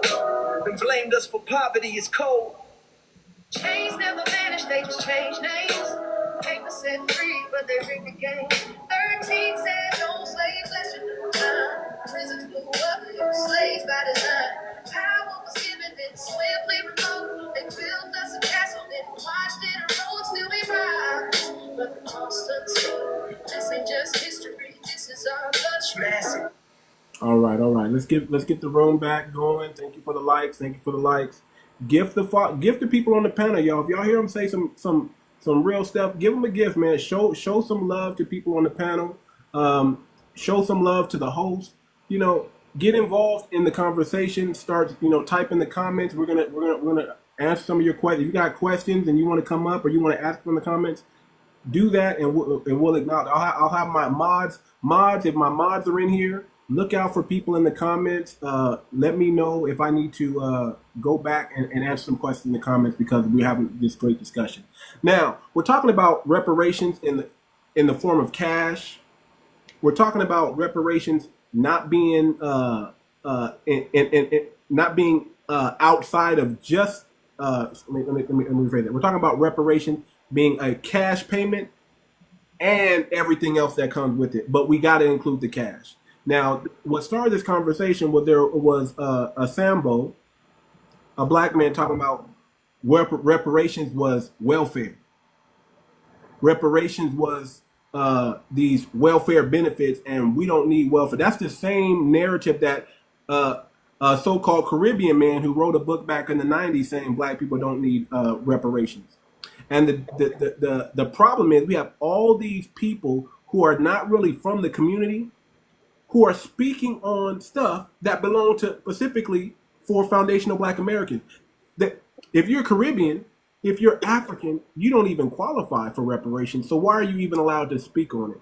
There's a governor in Maryland right now who turned down the study of reparations and think that we need to talk more about minority entrepreneurship instead of black people getting reparations. That was the conversation. I can play the video again if y'all like, but that's how this all started. Let me start hearing from, let me hear from 𝗔𝗶𝗴𝗵𝘁𝘀𝘀𝗶cie real quick. 𝗔𝗶𝗴𝗵𝘁𝘀𝗵𝘁 4200. Go ahead and unmute your mic. Hey, for a long time, my people, and it's my people, white people, who benefited specifically from the racism that made slavery possible, chattel slavery in America possible. And that has to be something that we're responsible for. And I don't mean me personally responsible for every action ever made. I mean the income, the lifestyle, the everything that I've had because of that has to be shared. So reparations are necessary. They were already decided upon, and the only people that were ever paid them were white slave owners. So once we've made a decision, why do we have to go back and listen to everybody standing in line about that decision? Correct. I actually agree with you, sir. You're saying this. Now, why don't other YT people feel like this? Why is it such a pushback for the dominant society to accept something that's so easily to be accepted? It might be that this is a very good lesson for white people worldwide to stand up like we have done for so long and say, no, we're right for such a long time, and to have control of government systems. It might be that paying this would be very difficult because we've waited so long, because we didn't do the right thing in the first place. And yeah, it'll be difficult. It'll be a hard thing to figure out. So be it. Well, I don't think it's difficult to figure out. I think if they can give money to Ukraine, they can give money to other people. They can figure out how to put together some type of package that's feasible for black Americans if they want to. I think the thing that I think the reason why Trump is here is he's here to bring in that wealth back to the country. So there is no excuse why they cannot pay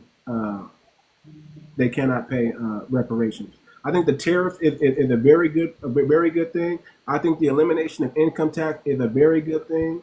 I think all those things will lead to eventually setting up black Americans to receiving reparations either sooner in the future or much later in the future. Wait, where will it come from? See, that's the thing. They keep people saying, where will it come from? Well, if tariffs are bringing in $2 billion a day, I don't think we're going to have to worry about where it's going to come from. I think it's going to come from the U.S. government the same way it's been coming to other groups that are getting a form of reparations. But what you're saying is that you as a consumer are going to pay more for something so that you as a person deserving of that reparation get that you've already paid in. I'm saying that the U.S. government has a debt and it's owed. And they got to pay their debt. It's owed. We shouldn't be taking it from the people that it's owed to to pay it Well, back to them. okay. Well, let me give you some creative ways because it's not difficult. There was something called what was it called? Man, I forgot the name of it, but it was a tariff, and this was the reason why the tariffs were low for all these other countries. It was called something. Did anybody know what it was called? There was a tariff. We can actually get reparations straight from tariffs. Why not give? Here's a suggestion. Why not give Black Americans 2% of all the tariffs that come into this country? He's earmarked it for tax cuts. That's right. I was just going to say that one of the things that we have to be, I mean, when I think that there's a couple things that we really need to take into consideration. Number one, is it something that is that is owed, that's justifiable for being due at this point in time? Absolutely. But to Boosie's point, I think one of the biggest pieces is the cuts. Everything that's happening now has nothing that's attached to reparations that's there. So if you have a budget that has $200 and you're going to pay, and you have certain debts that you have already identified across the board, it hasn't been identified. So what we're talking about, I think that it absolutely aligned with something that we're owed, but I think that we have to look for longer term in reference to like what a strategy is going to be, because number one, there are a number of cases that can be aligned to support. Yes, do we deserve it? Absolutely. Number two, who's going to put that in their agenda? Because you have to remember that from a political perspective, there are also agenda requirements. And if we have to be careful about that because it has to be politically inserted. Otherwise, we look like we're just the angry people that are standing on the sideline, and it becomes noise, and you throw it into the wind. Real quick, my friends. Either way, when it comes to reparations, they're either going to give it or we're going to take it, and I can promise you that. Like when it comes down to the ways we can get our what's owed to us, which is the land and the resources that are under the land. Out here, they'll be like, or they'll do a lot of people like that. Like, okay, you get the land, but you don't get what's under there. You know, and so it's like we're gonna get it. And then so another thing, like, let's say it gets a bank-owned home. We need to be going after everybody. If a white T person's family passed away and ain't got nobody to get a house to, we get the house.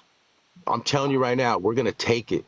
It's coming real soon. I don't care what anybody says, what they think, how they feel about it.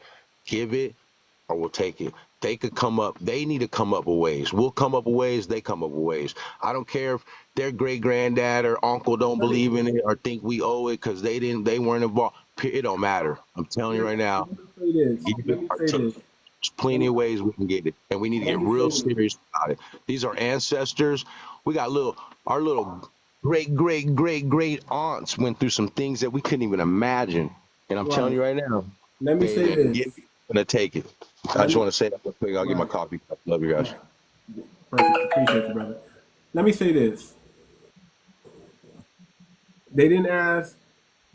Nobody said that for the small hats who receive reparations.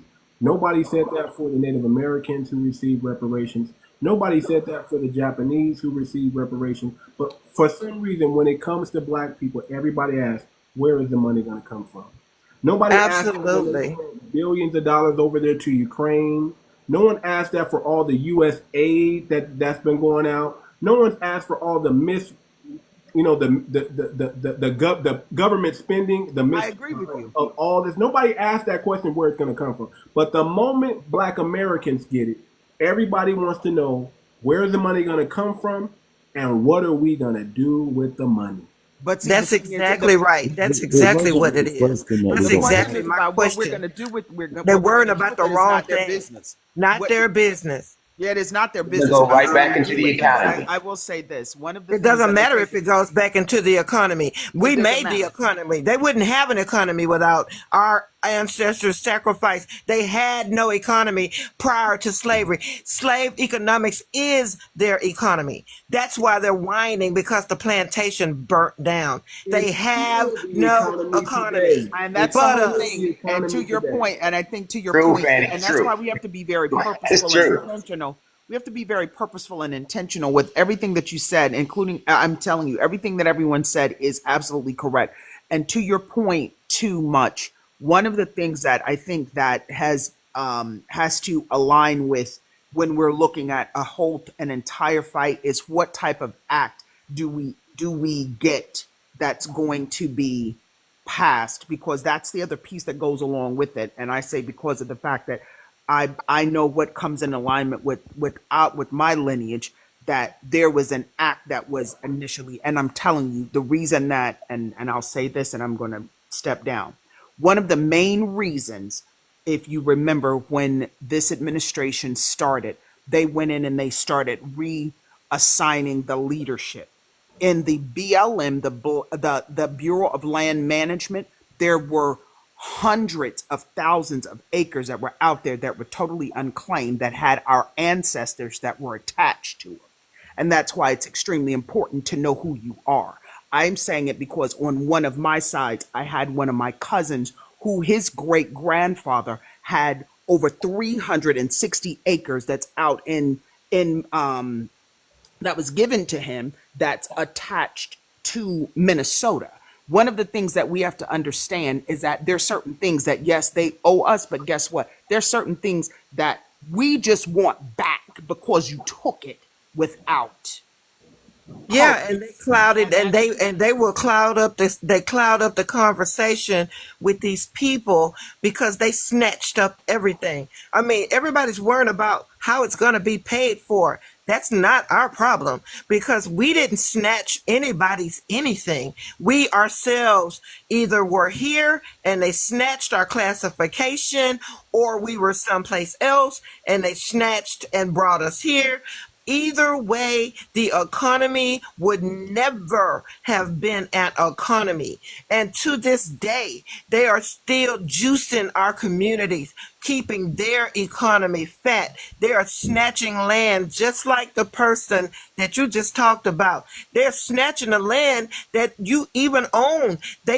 What about the black couple that had to fight the railroad? They had to fight for their land. I mean, this is not a where are we going to get the money? This is more of a when are you going to acknowledge the fact of what happened? I don't care if it was 1,000 years ago. It happened. Everybody else in 100 years, in the last 100 years, everybody else is getting theirs. And everybody else is making an excuse why black people should not be asking for cash. I don't understand for the life of me why we have to go through this conversation. And then what really, really pisses me off is the fact that you say it's a handout. How can it be a handout? Absolutely. It would be a hand up. That's because our situation could be greatly improved had we not had to start from zero. And you know what? I'm going to say this to add on to what she just said.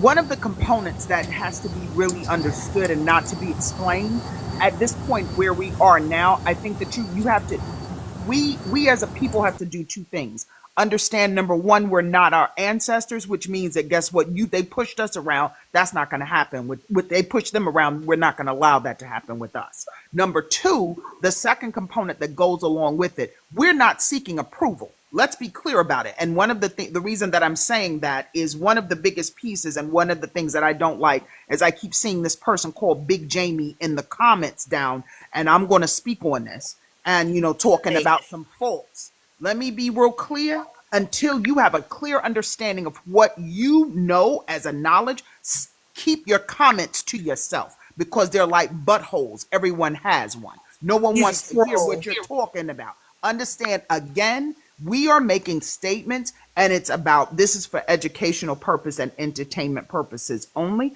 and also to keep people educated. Because one of the things that has happened for years and years and centuries is the lack of knowledge. And it's biblical. My people perish for lack of knowledge. And those that want to distract us, you can kick rocks, because that's not going to happen. Let's be Absolutely. Absolutely, Mama Love. Absolutely. Well said. Let me say this. And we have someone on the panel that actually helped shape policy for reparations and put the right wording on the panel. I'm gonna bring him up next. But it's very interesting that the moment we bring up reparations, right, it's like a band-aid. It's like us ripping off the band-aid again, and people experiencing the wound again. Listen, the talk about reparation is not really a talk. It's really now it's really now just for us to do the right thing and get it done. It's not about how it's going to happen. It's going to happen. You can't do nothing to stop it. We're never going to shut up talking about it.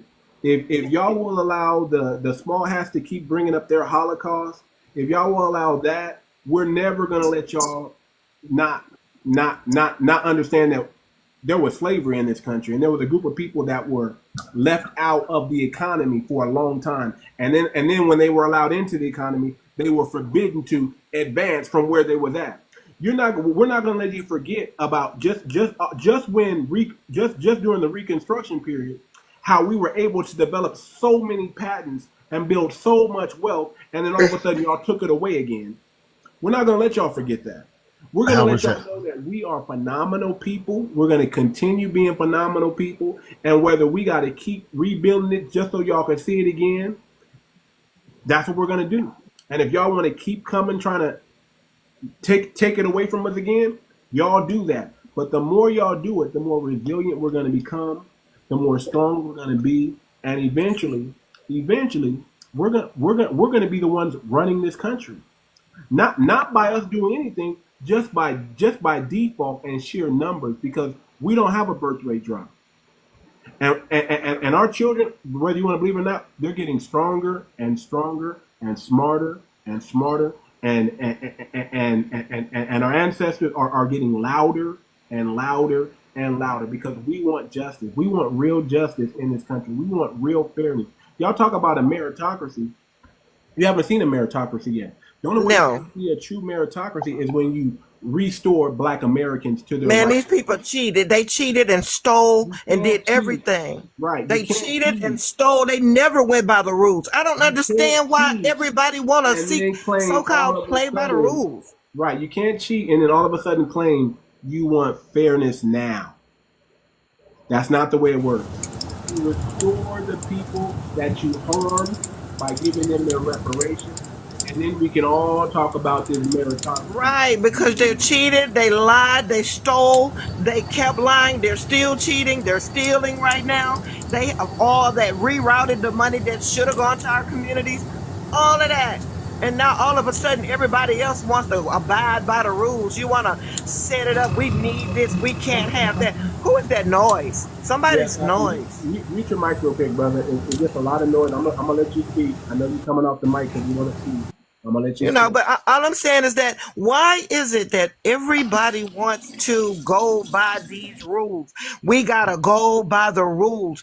These people start putting these trolls in our conversations because they want to shut down any hope of Black people getting a cash payment. And then it's so insulting when you try to limit the conversation and belittle us by saying, using words like welfare, handout.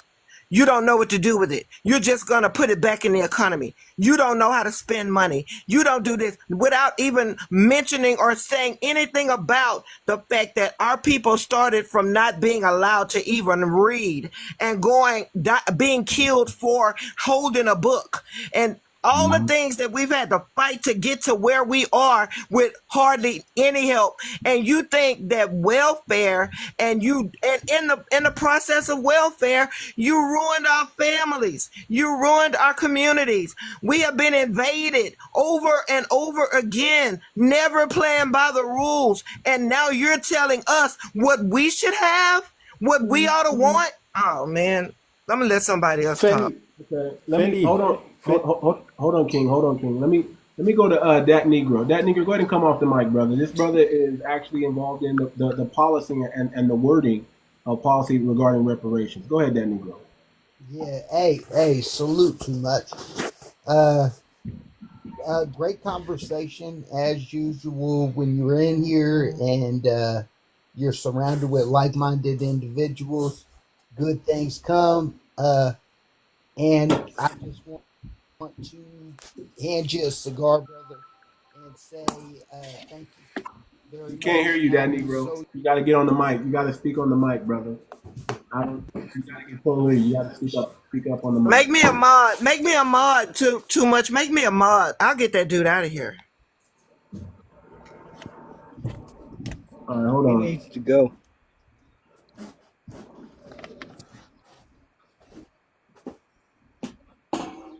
I think you are a mod already. You're already a mod.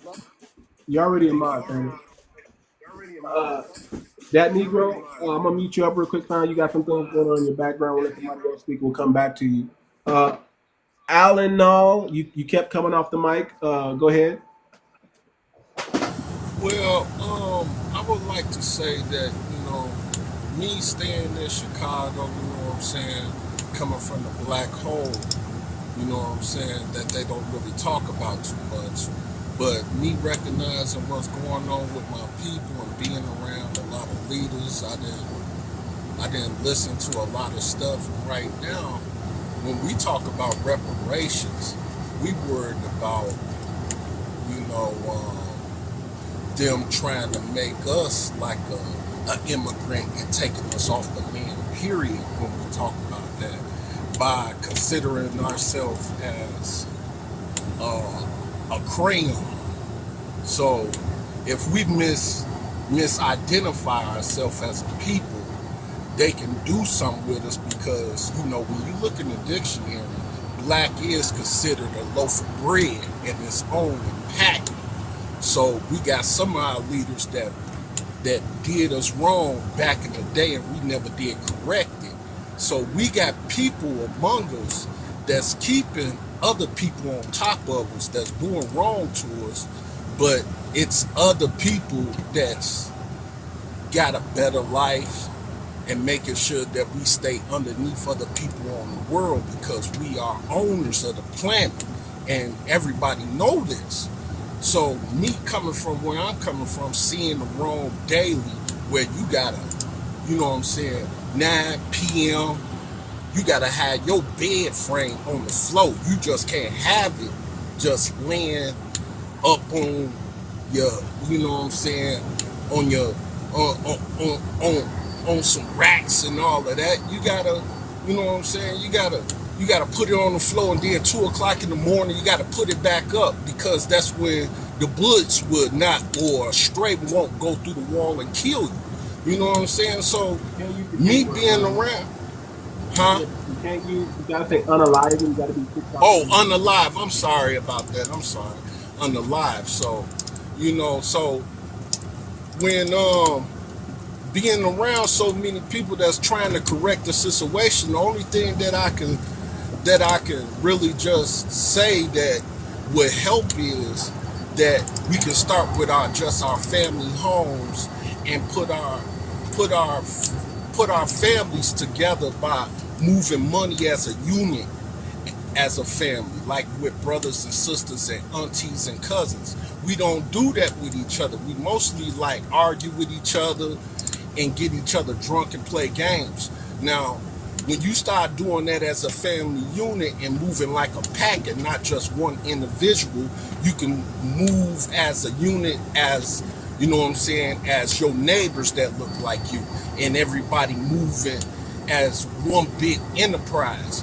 But if we ain't doing little work with just our family homes, there's no way we gonna be able to allow, or our enemy ain't gonna allow somebody from overseas to come help us. Like a prime example, they trying to stop that man that just try to say, do something for his little boy that got unalive, and they trying to take his no funding. He can't get no type of money. Now, Now, it been plenty of our people that been trying to get money from people for overseas to help us out in our neighborhoods, but the government won't allow nobody to help us open up banks of people that we trust. Like, we can make a board of people and say, hey, these are mans. You know what I'm saying? Can you give us $1 trillion, because among our people alone, it's $1 trillion a year that don't circulate in our neighborhoods, in our cities that they call urban ghettos, but you know what I'm saying? But to everybody know those concentration camps, you know what I'm saying? Because they surround us in these towns, and you know what I'm saying, and stuff like that, and they come in there and go back home to the suburbs. Everybody know that's in every state, but we only need just a couple of us to just start doing the movement. But when we start moving like that, that means somebody got to be a sacrificial lamb. Somebody, I'm telling you, when you do too much right, they're gonna try to go against you real heavy. And the people that the people that how they get told who to get is people in our neighborhood that keep watch on us and go tell these people who to go get. So if we don't get rid of the ones that's right among us that's already getting fat off the system that they got set up against us anyway, we ain't gonna get nowhere. Only thing we can do now is just do what we can do for our immediate family, our brothers and sisters, mamas, grandmamas. Hold on, brother. Hold on, brother. I hear what you're saying, but see, let me tell you something. Listen, everybody who thinks like that, see, that's part of the problem too. We got to have good people get up off the couch. Everybody, listen. We can't keep telling people go back to their homeland and fix their homeland if we're not gonna do the same thing here. If we have the mentality that we can't fix it and all we have to do is just worry about ourselves, we're never gonna get anywhere. So let me help y'all out, because we got solutions.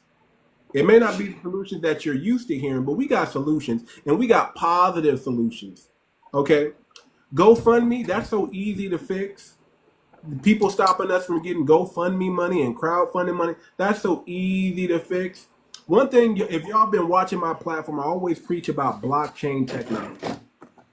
If you don't get in the game and understand blockchain technology, we as a people, I'm gonna mute you up because it's a little loud in the background. We as a people, we're never gonna get ahead if we keep using their system and think we're going to get ahead. It's their system for a reason. They can allow some of us to pass, and they can prevent the rest of us from going. You understand what I'm saying?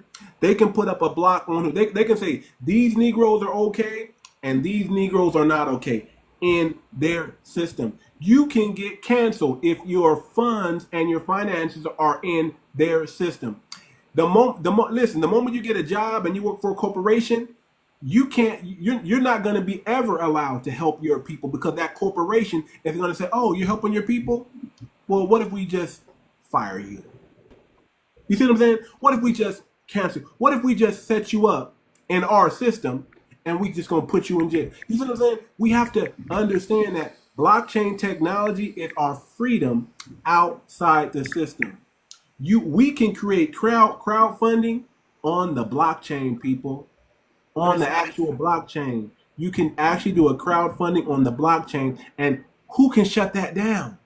Nobody. And you know what, too much's point, one of the things that, and I'll say this, I think that everyone here has an amazing point there, that there's a lot of passion, there's a lot of opportunity to express and really to talk about why it's necessary. But one of the biggest and most critical components that Too Much just brought up, even though he went into the level of like the complete solution that went aligned with it, we are fighting inside of someone else's system. So let's start there. That's number one. If we're fighting inside of someone else's system, it's like when we were growing up and our parents told us, when you are in my house, you do as I say. So we're just going back and forth with our siblings about what mom and dad said. We've got to establish and grow all the way up and move out. And in order to do that, one of the biggest things that we're going to have to do is the truth, and the truth is the truth. Our ancestors were successful in the way that they did certain things by a number of small components.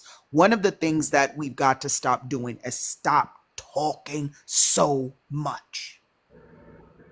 We've got to stop talking so much about what we're going to do, because what happens is the moment that they know what we're going to do, guess what? They create the obstacles that are going to be left to the sky of infinity.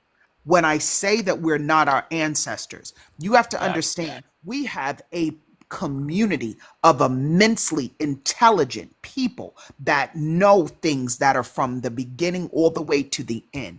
We've just got to put together a strategy, and we've got to get off of their system when we're having these conversations. The conversations is not about, oh, we're going to do something. No. You play with your toys the way that you want to play with your toys. We need our own. We've learned everything that we needed to learn from what you did. And guess what? 10 times out of 10, we know how to do it better, because we not only look at what you did, we know how to recoup from it. But we've got to shift our mindset. And when we come in and we allow dysfunctional and unknowledged people in the comments to continue, and we don't know who they are because they're keyboard gangsters for all we know, right? They're trolls for all we know. And what they're going to do back and figure out a way, oh yeah, that live is all about, H8 speech or whatever the case may be. That's not what we're doing. We need to be very aligned with information, and it's for entertainment purposes, educational purposes, and have the complete conversations outside of it. Do we need our own? Absolutely. There are tons of us who have worked in everywhere from trucking companies all the way through Wall Street. We've worked for everyone else. We know exactly how they do it. The question becomes, when are we going to come together, create our own banks? Guess what? Yes, Black Wall Street burned down. Lo siento mucho, que lástima. So what? It happened. Guess what? I'm not saying what it happened. It happened then. Guess what? If they built it, why don't we do it again? And we're so resilient at this point.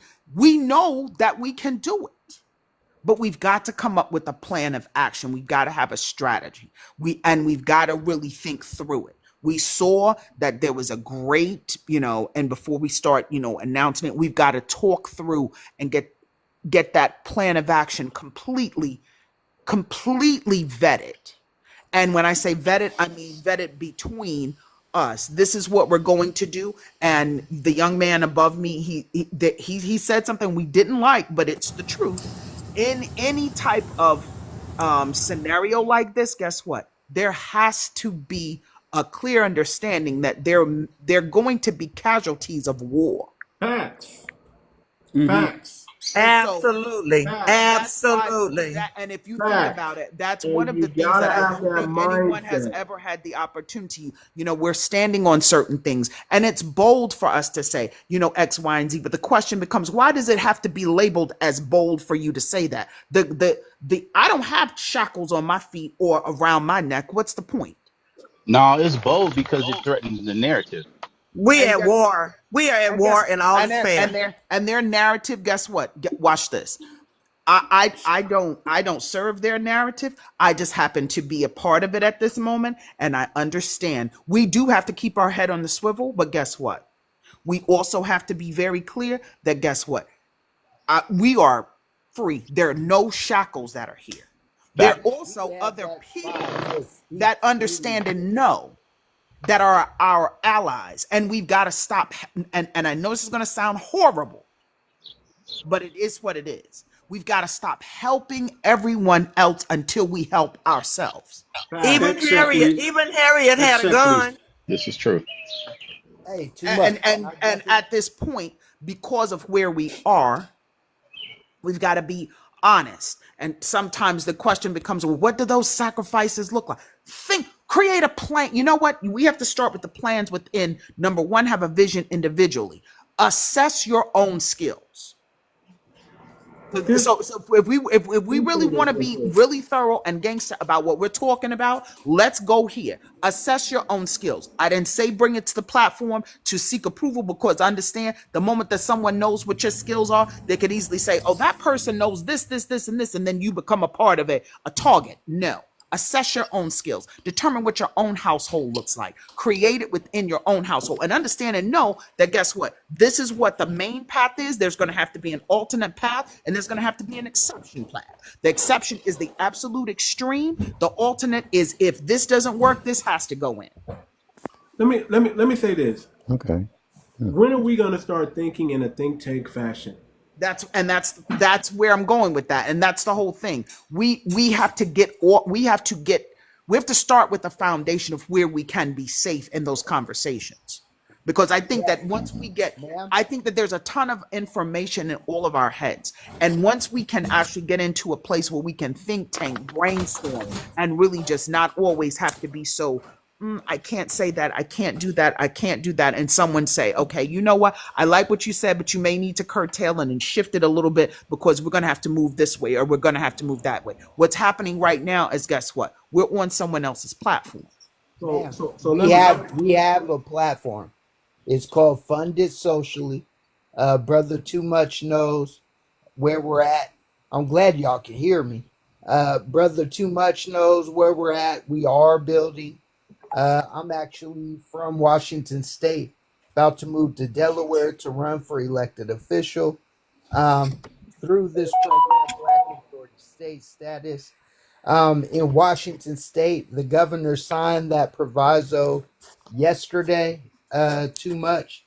So that means for the first time in United States history, there is verbiage speaking about our people and the harms done by U.S. sanctioned chattel slavery. And that's in the Charles Mitchell study out here in Washington State. So we are making moves. We are doing things. And sister, that spot where we're talking and with no restraints is the platform's called Funded Socially. I'll put it in the chat. And that sounds good. And you know what? Too much. You know, when we were having the conversation on yesterday, we were talking about Scrum Masters and kind of really how to make. This is how you take that mindset and use it as a component of that, because there are many different sprints that need to happen at once. It's not we need to do this singularly. This one can't move until this one moves. The only thing that needs to happen is we need to have a clear understanding of what we're trying to achieve. Let's start there. Once we understand exactly what we're trying to achieve, then we need to have a clear understanding of what our current state is. That means where leadership lies, who's going to be responsible for what, where's the governance board, all of those things. We have the ability to already do that. When we sit on these platforms and we keep arguing back and forth, we then become a part of the peasantry. Come on. Can the warrior class speak? Can the warrior class have a word just for a moment? And I'm just let the warrior class speak, because I don't have a popular opinion, but I'm all in. And what I want to say is the other issue, and we have been fighting this fight, and just to add some context, I've been fighting this fight for many, many, many years, and have dedicated many, many hours of my life to this particular thing, and that is for the self-determination of my people. And I have to speak from the warrior class, because a lot of the intelligent side, and I have several degrees, but I've seen that when they see that you have degrees, they're very careful about how they manage. And then when I step in from the warrior class and chime in, people tend to just sit and want to listen. They don't want you to know who they are. Because one thing about it, we don't have to have everybody on board. Because if you look in the Bible, when they went to war, they started out with 30,000, and God said, nope, that's too many. And he got down some more. When they got through, they had 300 good people that went to war and told and put foot to ass and wore their ass out, and they won. Exactly. We don't need Exactly. everybody. You just need the right bodies, and you need the people, because there's different people for different callings, and there's different folks, because everybody ain't willing to kill. I mean, to unalive whole families. Everybody ain't willing to do that. Chop up brand new babies, crush the skulls of newborns. This is what happened to us, and everybody's saying no, we don't do that no more. That's that da. I'm not saying that that's what we should do, but speaking from the warrior class, if you're not willing to fight, if you're not willing to unalive, and if all you're ever ready to do is die, then that's exactly where your mission is going to wind up, dead. I mean, unalive. You got to know how to hold them, know when to fold them, know when to walk away, know when to run. And it's because we don't have that strategy down in our communities, because we've been over policed, we've been undermined, we've been underfunded, we've been ignored, told to shut up and sit down, and all of that. And they did that to our families and made us feel shame and embarrassed and shamed us for wanting to have our just due. So all I wanted to put out here is, where do you belong? If people knew their places, this would go a lot smoother. Amen, sister. And that's why, to your point, this is why I love the way we're tag teaming me here. That's why I said, if we take a step back and assess your own skills. Let's talk about that. Assess your own skills. What have you learned? There's nothing that's wrong with anything that you've learned while you've been working for someone else. There's nothing wrong with anything that you have learned. But what you've got to do is you've got to take that mirror and put it in front of your face. And you've got to say, what exactly is it? Not so much as what I bring to the table, but who am I as I become a part of this entire next step and next level? And then again, the goal is, number one, we're not seeking approval. Those days, approval for what? I'll wait. Approval for what? It's now action time. We talk. We need to create the opportunities. We need to create, and when we say opportunities, we need to create the things that are necessary for us to be in a different perspective, so that we can have a different lens on what we need and how to get it done. Absolutely. And multiple again, sprints or multiple work streams need to happen. Yes, there's someone and some people that need to be in the political side of the house to create those acts that are aligned with the Reparations Act. But guess what? There's also some, one of the biggest pieces that's missing from our entire community is we don't have financial literacy. It is what it is.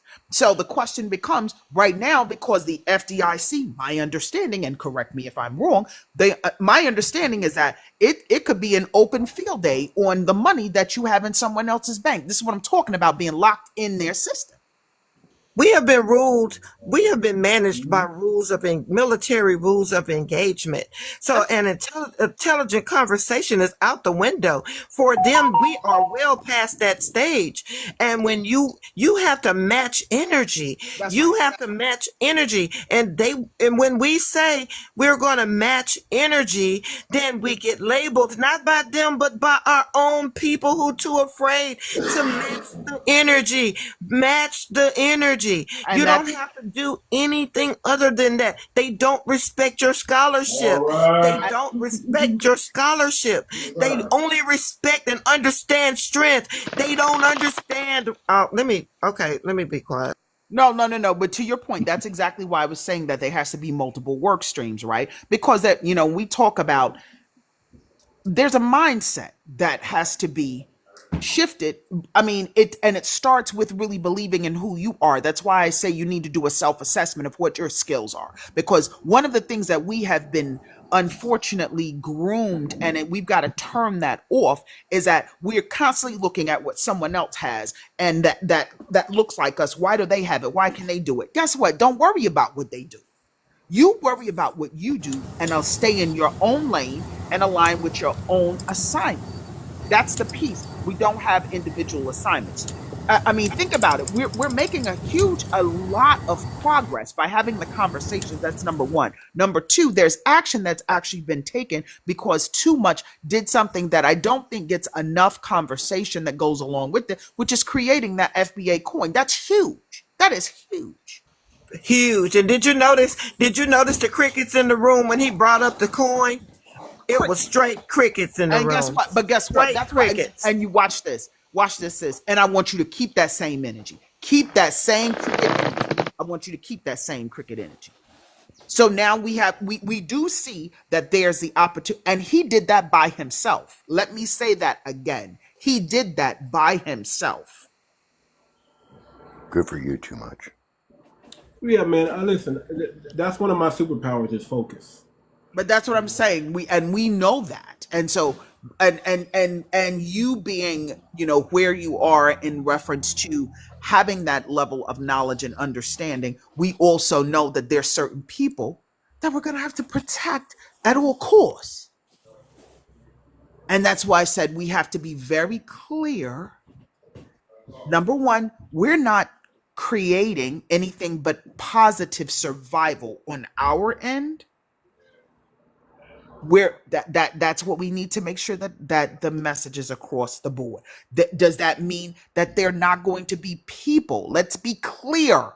They're not going to be people, obstacles, and intentions that are put out there to cause us to fall in. Absolutely.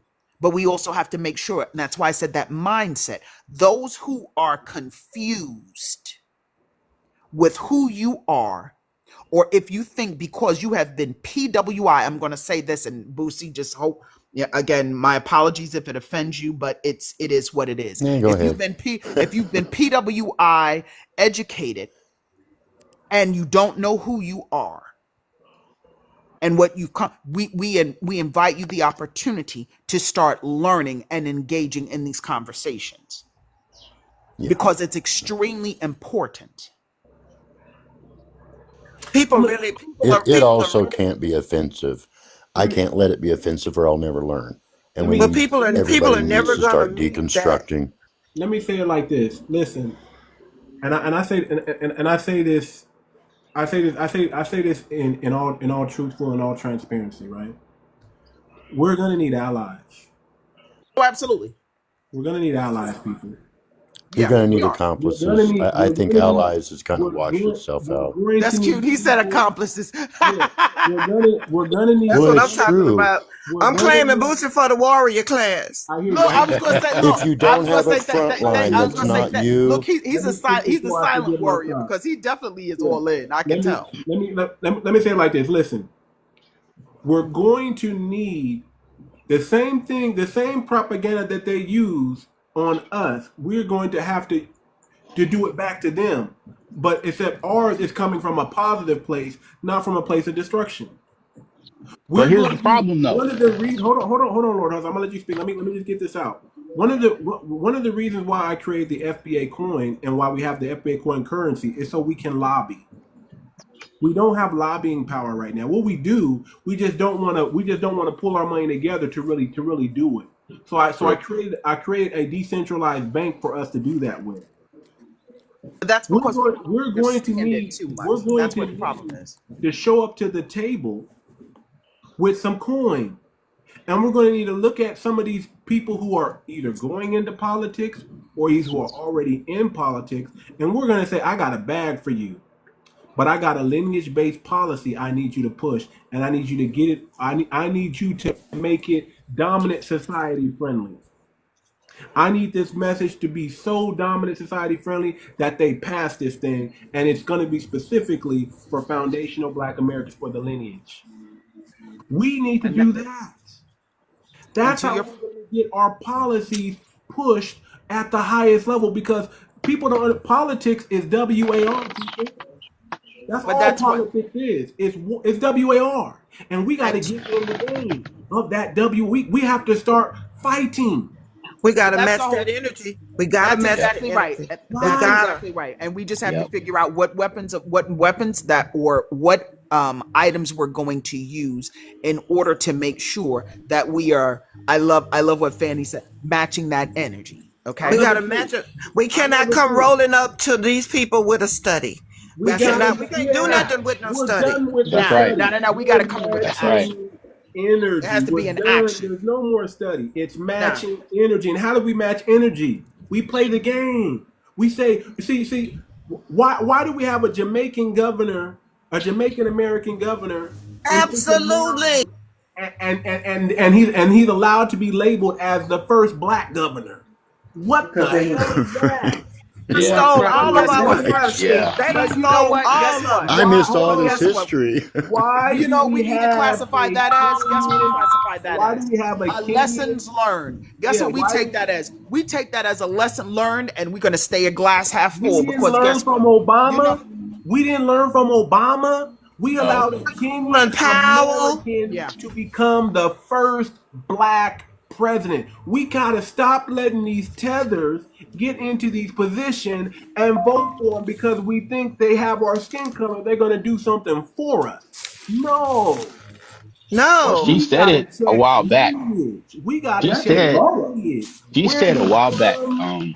She Who said bought you? our Who sent you? Did you come from the grassroots? If they're Yep. not coming from the grassroots, people, we're not voting for no fat Pillsbury Doughboy Roland Martins anymore. We're not voting for no Boule Sambo class. We're not Yeah. doing that. If you come from the NAACP, we got to look at you with the side eye because we Already. know you're not for us. You're against us. Just because you're black does not mean we're on the same team.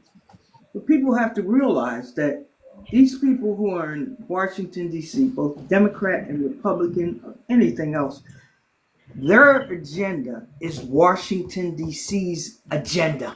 Facts. You understand? Facts. It's not our agenda. It's not even YT people's agenda. That's It's right. their agenda. Right. That's exactly Right. right. And it doesn't You know, matter who. and It doesn't as far matter as- who pushes it, and it doesn't Exactly. matter. That's right. It doesn't matter which part. And I think that we, as a people, need to understand that it doesn't matter which party pushes it. That's why everyone keeps going back and forth about this was the Democratic Party and this was the Republican Party. But I'm going to tell you, if you take one step and pause for 30 seconds and think about what has been going on, it has nothing to do with parties. Exactly. It has right. to do more money. with who's in the leadership spot at that particular point in time to make those actions move forward. And they'll tell us something entirely different, just That's to right. get there and do what they want. With I think Washington- there's one solution to this problem. And I could be wrong. This is just my opinion. But the issue is the lack of knowledge. The issue is the lack of understanding on how civics works. Facts. If we truly want to get what's owed to us, we have to go to court and sue them and fight for it. We have to. They're never going to do it on their own. If they were going to do it, they would have done it years ago, decades ago, generations ago. Yep. Okay. 47 times. it's They been would have, introduced they to would have done it during Dred It's Scott. nothing. I mean, way Right. back with Dred Scott, we would But have what won did- back then. Right, but what did they say in that case? They said the black man has no rights that the white man is bound to respect. Right? That is the main thing. That's Right. why we Right. don't need to talk to them about nothing. Forget the scholarship. That is the rule. This is how they Right. manage. They raise their children with that very thing. They go into law enforcement with that very thing. Yes. They become politicians because Yeah. that's the very thing. Because once we vote them in, when they cross the line over into those political positions, they belong to them now. We That's did right. our part to get them there. They don't owe us anything. And But- that right there. But we Right have there. one remedy. We have one remedy as individuals to correct the status and to rightfully go to court Exactly. and claim what we owe, what we are owed to us.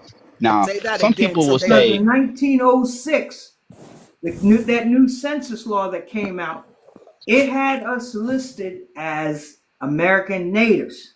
And it Yeah. called us out as Negro and colored. But nobody wants to be called Negro and colored. Do you understand? Right? This is who Correct the you are. stats. This is Or That's what you right. or you were originally. called So or you now, were since called then, they keep mulatto. Or you were called renaming mulatto. That's exactly right. You were called mulatto. Mm-hmm. mulatto, Moor, everything. They And we were the but see Mississippi but see coastal. here's the thing though. Here's the thing. You can find property records in That's certain right. states where the deeds say you can sell the house to anybody but a Negro. Yes. Yeah, This Yeah. is still on the Yep. books today. absolutely. Okay. Hmm. Now And the if I thing could go is, back even It's if we still further, really practiced want today.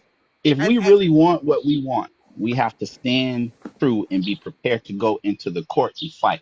When you and have that's an exactly understanding right. of civics and how civics works, you can protect what's yours. We can go back and claim what our ancestors had. There's no statute of limitations on tort.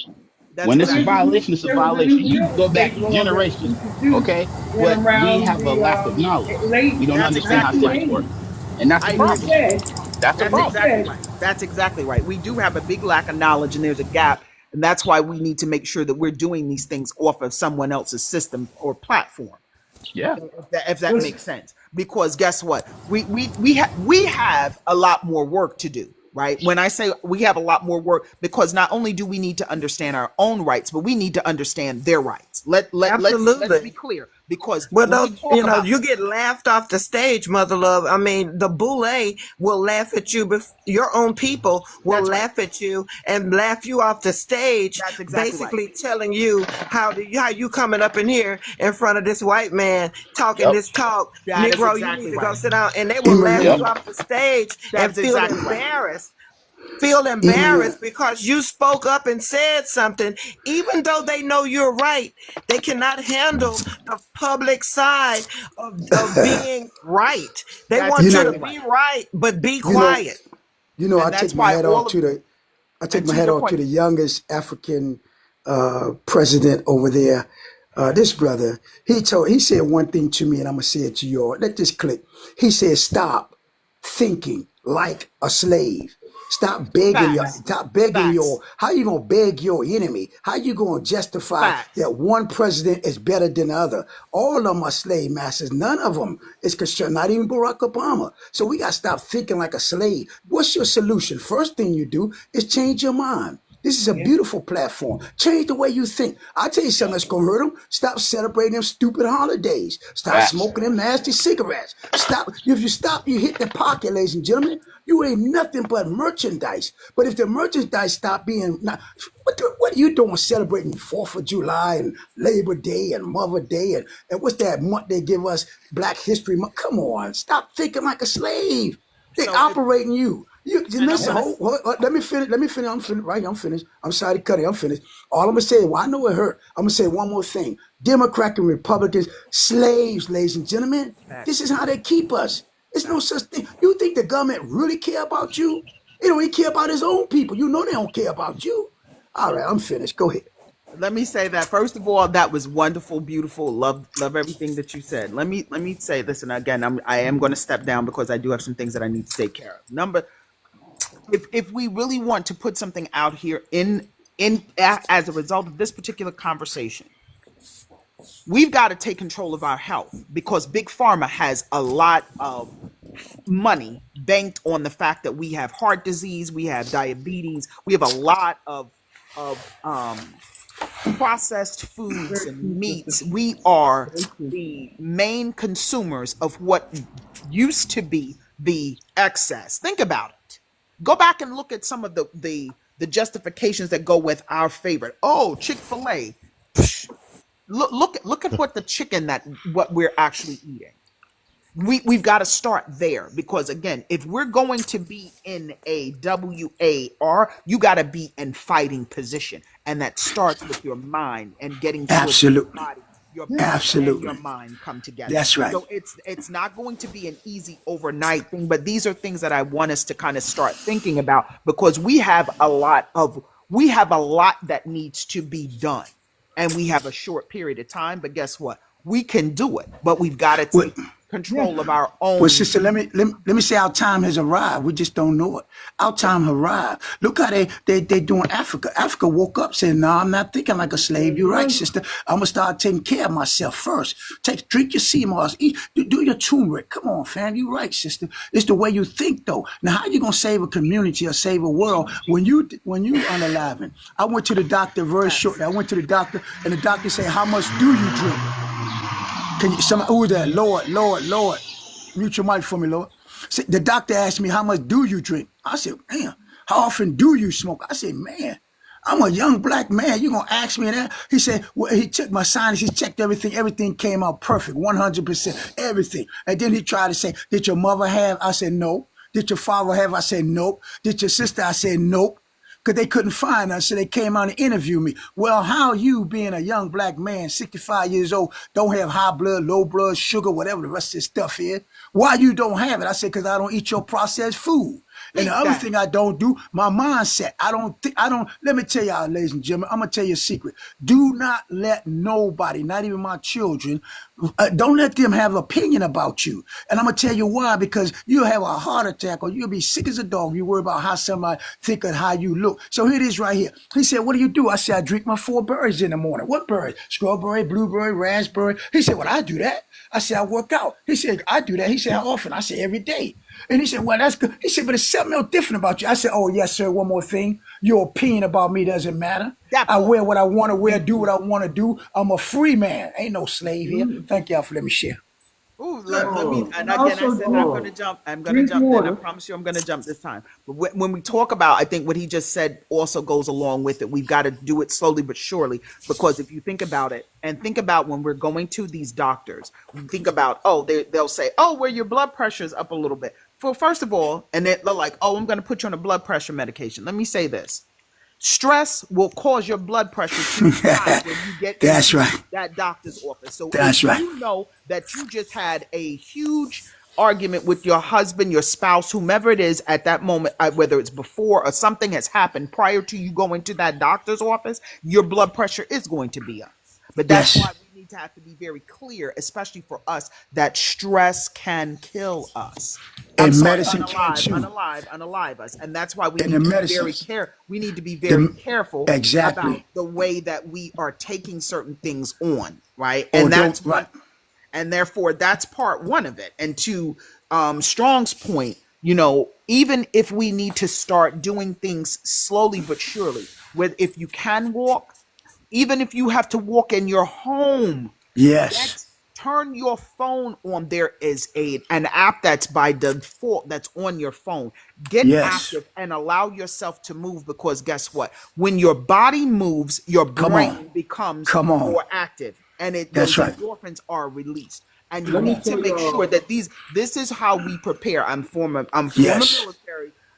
Years and years ago, I didn't spend a ton of time in the military, but my ex-husband was special forces and a part of the and was an airborne as well. So again, when we talk about that whole entire, I used to watch them do all of these rucksack marches, and I was like, "Oh, you're doing way too much. That is entirely too much for me." But think about it. We've got to go back to this and stop eating so much. Think about it. You're probably thirsty instead of being hungry, because be clear in what you're eating, and take some time to start reading labels and pay attention to we need to get more aligned with supplements, and trying to figure out how to take supplements and start with detoxes and getting this stuff out of our system. Because I'm telling you, even as small as, and I'm going to say this and I promise you I'm going to jump, even as small as ladies with the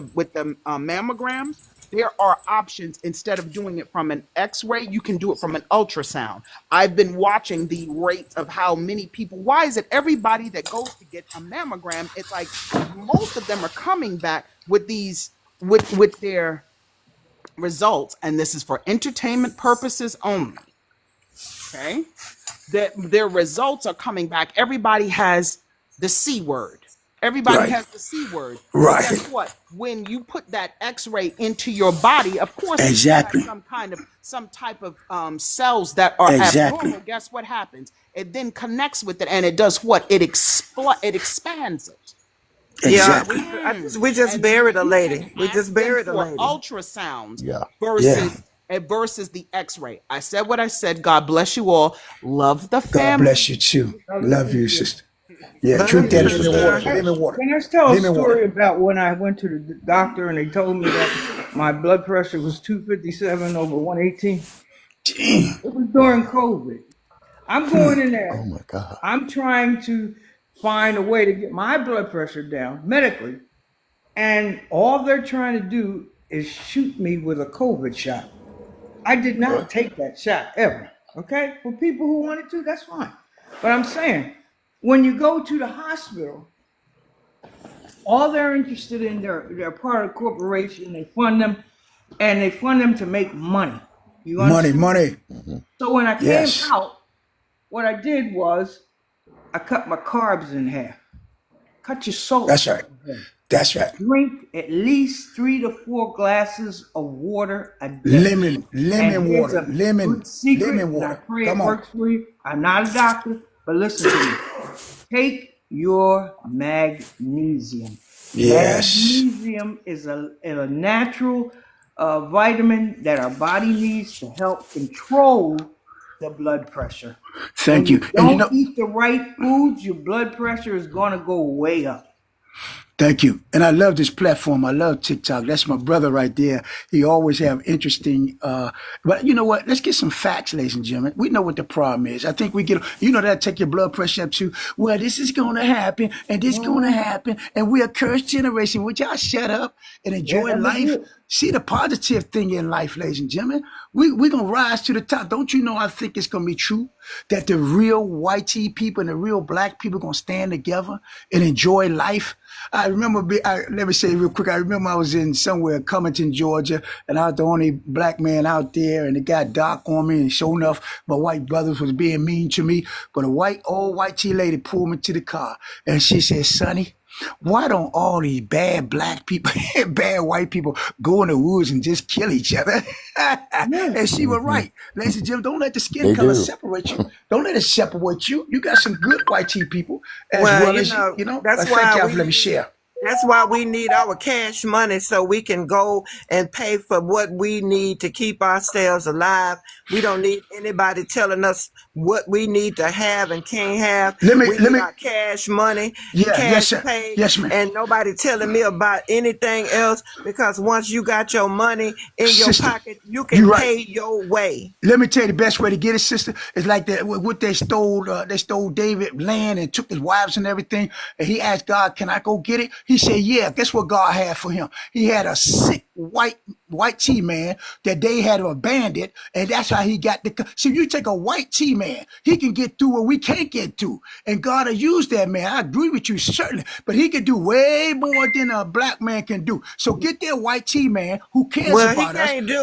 He Sister, can't hold do on, for me. sister. Wait, He sister, can't do wait, for me sister. what I You can do for me with my what you can money do? in my What you gonna pocket. do? If That's it's what I'm talking about. mine, I want my cash money. And the Run best me way to my get check you and ain't let gonna- me pay for my I stuff got you. myself. I don't need all that. All the I don't point I'm need making, that. sister, I love those glasses. The point I'm making, though, sister, is he can get the money from the white tea faster than you can. He don't care nothing about you with your education, your skin color. You want this? How long we been begging for this? I said Well, I that tell that you white what. tea man. I tell all you right. what. I'm gonna say it like this. I'm gonna Yeah. say it like this.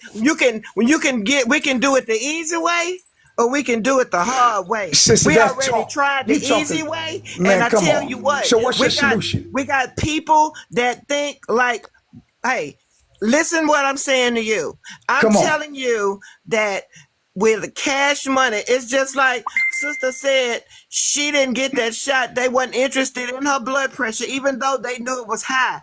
They don't even touch us when we go to the doctor. Them people don't barely even come in the room. They already know what they're going to tell you. But what I'm saying to you is, if we had our own money, our cash money, we could bankroll the things that we need for our own community without all the other people telling us what we should have. We already know what to do. We then can tell people what we want buy what we want, have our money in our own pocket. We're not slaves, just like you said. We're not slaves. We standing on our own 2 feet. We can have our own money because you don't know what I need like I know what I need. You don't know what I want like I know what I want. Again, unless we match this energy, we're going to keep on going down the same road. And can I say something to that? Is that now she's saying what she's saying, and she exactly right. We gonna need some land on this earth when it comes down to it. It ain't gonna be it just because what we gonna do with the money. We gonna want to have something for ourselves, and that's some earth, some states. We ain't gonna just want just a little town or whatever like that. We're gonna want some of this land, some of this earth, something that we can claim for ourselves. How we gonna get it? We gonna get that going to war with the court system, period. The people, the courts. Now, when you go now, why I say that? Why I say that is because we got to understand is we got the Circle Church of England that is running the court system. These are people that are foreign. Now, everybody. Okay, sorry about that. Listen, I gotta get some order to the room, man. Everybody just talking. I've been trying to speak for a long time.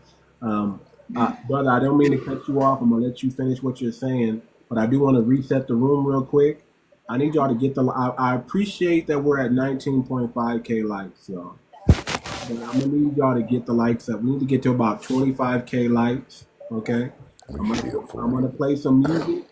I'm gonna give everybody a chance to just tap the screen.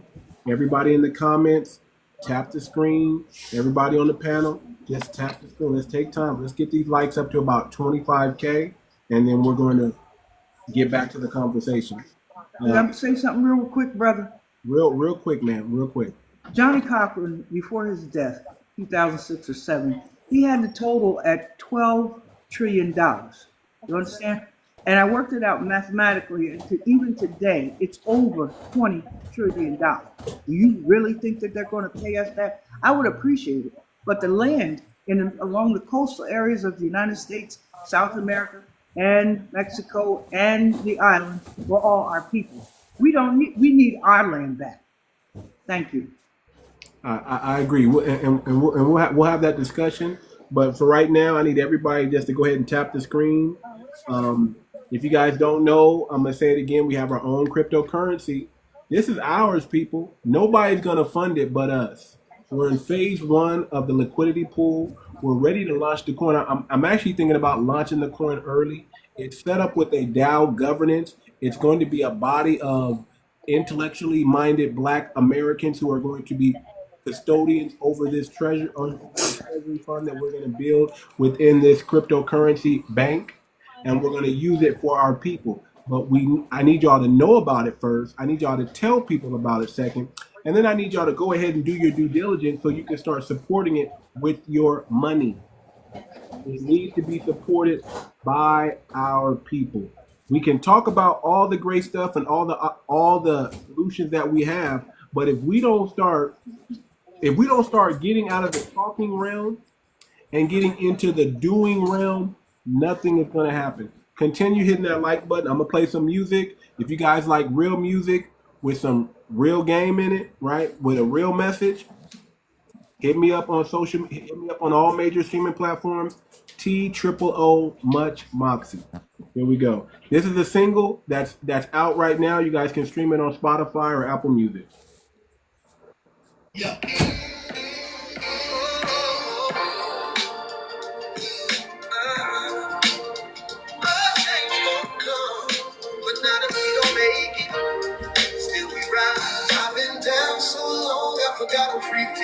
Chains on the soul, but my spirit still fight. Get the likes up to about 25K, people. 25K. Through the fire of the storm, we gon' stand. Truth in our bones, revolution in our heads. We the dream, we the drum, we the morning sun. Better days are coming, we not done. Born in a world where the laws never loved us. Still in our backs, cause the system tried to crush us. Mothers crying at the caskets of the young kings. Bullet holes piercing through American dreams. They gave us scraps, we built culture from the bones. turn pain into rhythm, turn project into homes. Still they paint us criminal, target us in stats, but never show the genius or the love we give back. Our heroes wore hoodies, our saints wore chains. They fear our light because they profit from pain. But every brick they throw, we build a new lane and put our names in the sky where the stars remain. I've been down so long, I forgot what we feel like. Chains on the soul, but my spirit still fight. Tears on the ground from the years of pain, but the seeds we planted still grow in the rain. Through the fire, through the storm, we gon' stay. Truth in our bones, revolution in our hands. We the dream, we the drum, we the morning sun. Better days are coming, we not done. They redline our blocks, try to cage our minds, but can't hold back what's divinely designed. We birthed jazz, soul, hip hop, and more. Made the world move from our ancestral core. Truth in my tongue, justice in my breath. Each verse a march, each line defies death. They kill the body, but the vision still live. Cause every hood got a prophet they ain't ready to forgive. I seen boys for dreams, shot down too soon. But I also seen grandmas pray hope into the room. So we rise with the strength that they tried to consume. And we dance to the beat of a freedom tune. I've been down so long, I forgot what freedom. Tears on the ground from the years of pain, but the seeds we planted still grow in the rain. Through the fire, through the storm, we gon' stand. Truth in our bones, revolution in our hands. We the dream, we the drum, we the morning sun. Better days are coming, we not done. Legacy ain't numbers, it's the lives we ignite. Each child with a spark, each elder with sight. We more than survivors, we architects of truth. Wrote scripts and struggle, graduated from the roots. We are the pages they scared to read. We're almost there, people. Let's get to 25K. We ain't folded, we forge in the flame. Street with our name. This ain't a trend, this the soul's redemption. Power in the mirror beyond their comprehension. We the dream, reimagine black ascension. From pain we made light, now we shift the mission. I've been down so long, I forgot what free falling. Chains on the soul, but my spirit still fight. Tears on the ground from the years of pain, but the seeds we planted still grow. Through the fire, through the storm, we gon' stand. Then a bones, revolution in our hands. We the dream, we the drum, we the morning sun. Better days are coming, we not done. So brothers and sisters, we still rise. It's not over, not by a long shot.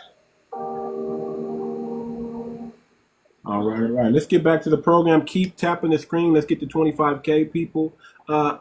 Before I let you go again, let me hear from Dr. No Job. I don't know how much time this brother has. He seems like he's out there busy. I want to respect his time as well. Go ahead, Dr. No Job. How you doing, brother? Hey, listen, we talk about reparation. If you're not talking about Dr. Claude Anderson, I don't know what to tell you. Come on. He gave us the blueprint of what the reparations should look like. I wanted to get at the other dudes that not all white people are evil or bad people. I wanted to ask him, name me white people today in 2025 that's John Brown. Can you name a group of people that have the same mindset as John Brown? And I'm gonna say this loud and clear. All white people benefit from the system of white supremacy. And as a group, as a whole, they ain't trying to give that up. They are not. If they wanted to give that up, they would have did that yesterday, the day before yesterday, the year before that, the year before that. White people's comfortable with what's going on. It's to tell you what you want to do. Yeah, that's how gullible you are. Now I want to ask, how many times you went to a white person's home and seen a black Jesus on the wall? How many times you went to a white church and see a black Jesus on the church? Just things that I want people to answer, but he dropped. So that's very dangerous to sit there and say, and our white people are whatever evil, whatever he said. Because again, they benefit from a corrupt system. And they comfortable. They're not crying that night because Tamil Rice. They're not crying that night because the brother in Virginia who defended his home, he's in jail right now. They're not crying right now, Kamala Anthony. They are not. So before you say that, you are very problematic and very dangerous to have around me when you have that type of mindset. That's all I came up here to say. I'm going to drop down and listen to the comments. Thank you, bro, for that. Thank you. You're welcome, brother. Thank you, Dr. No Job. It's very true. Very true. Very true. Ali, go ahead and finish what you were saying, and then we're going to go Okay. What I was saying was, the Circle Church that's in England,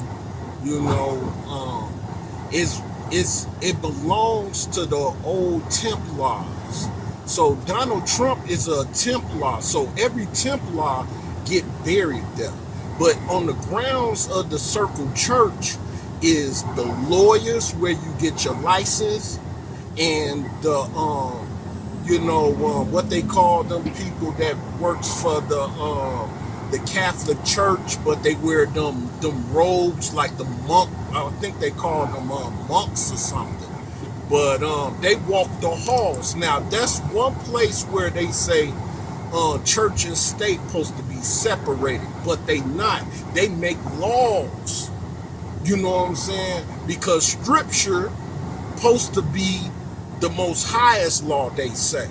But when they came over here to Tamara, where you get America, you know what I'm saying? Because our people was found all over the world, but they had to go against the indigenous people on the land. So if you notice, most indigenous people do not have no land unless you try to get a nationality that's messing with the United Nations. But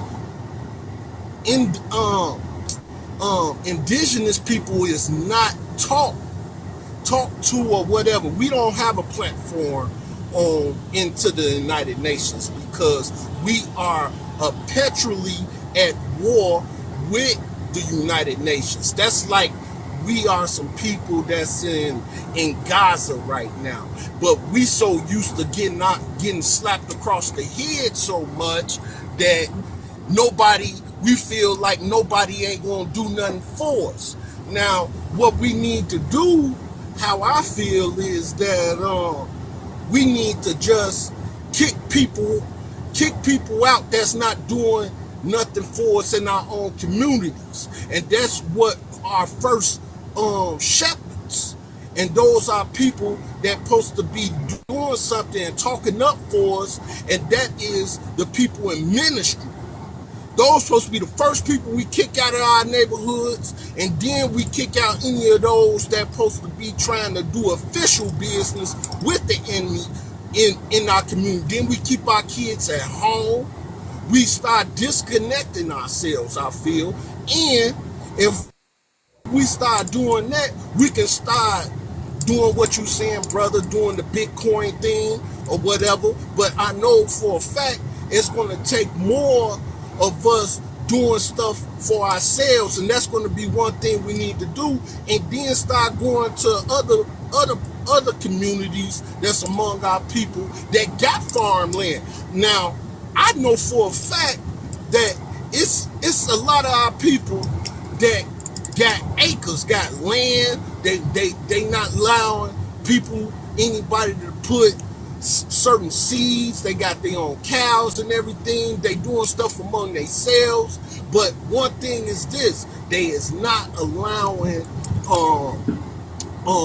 foreign people to give them money or help them out with tractors and all of this and that. And there's other countries that's willing to do that for our people, but we always getting blocked.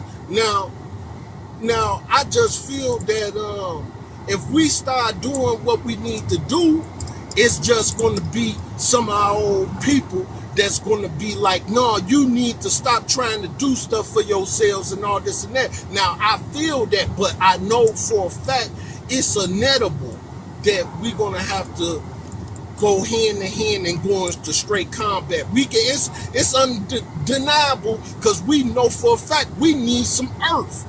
And we need to be governing ourselves, because these judges, these courthouses and everything is not going to allow us to have nothing. We need to be judging ourselves and not somebody else that don't look like us, for one thing. And all them setups was made recently. We didn't have all of that going on. We only had to go to the matriarch or one of the empresses or one of our high what they call them people, not sheiks, but they was more like one of one of the guys that we put in place that talk for us as a collective. Now, if you look at history, you can see too that it was some of our own people that it took a minute for these people to get in position where they at, because just looking at how these court systems got in play is with the sheriff. Now the sheriff supposed to come in, supposed to be the only one that's supposed to be like, yeah, this and that supposed to be going on. It don't supposed to be no police. It don't supposed to be all this and that. You're saying some real stuff. I appreciate what you're saying. You're saying some real stuff.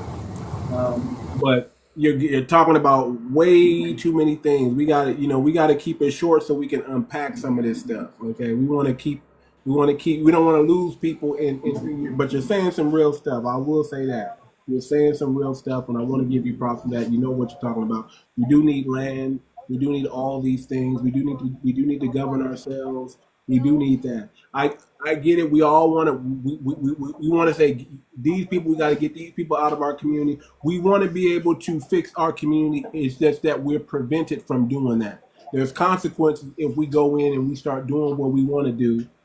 We got the law to deal with. They go. When people are not trying to get locked up for doing the right thing. So I get it, but there are people we have to get up out the paint. And I say the first people we got to get up out the paint, and it doesn't have to be with violence, is we got to get tethered up out the paint. We have to start understanding who is of the lineage and who's not of the lineage. That's our biggest issue is really not amongst each other. It's amongst people who are cosplaying as us and causing harm to our community by pretending to be us. Let me tell you something. A lot of the gang violence is not really black on black crime. If we start checking some of that lineage, you'll find out that some of these people are not from here. They're from the Caribbeans. They're Africans. Minnesota got a big gang problem with the Somalians out there. I mean, if we start putting two and two together, people who look like us are not necessarily us. If we start with that, get the tethers up out the paint first before we start looking at black folks and be like, hey, you a Sambo, you need to no. Let's get the tethers up out the paint, and then we gonna come together as a people and deal with our people. We know who our Sambos are. We know who the Boule are. We know what they about. They pledge allegiance and an oath to a whole nother system. They know exactly who they work for. They know exactly what they're doing. They sold us out so they can live on Capitol Hill. That's all they did.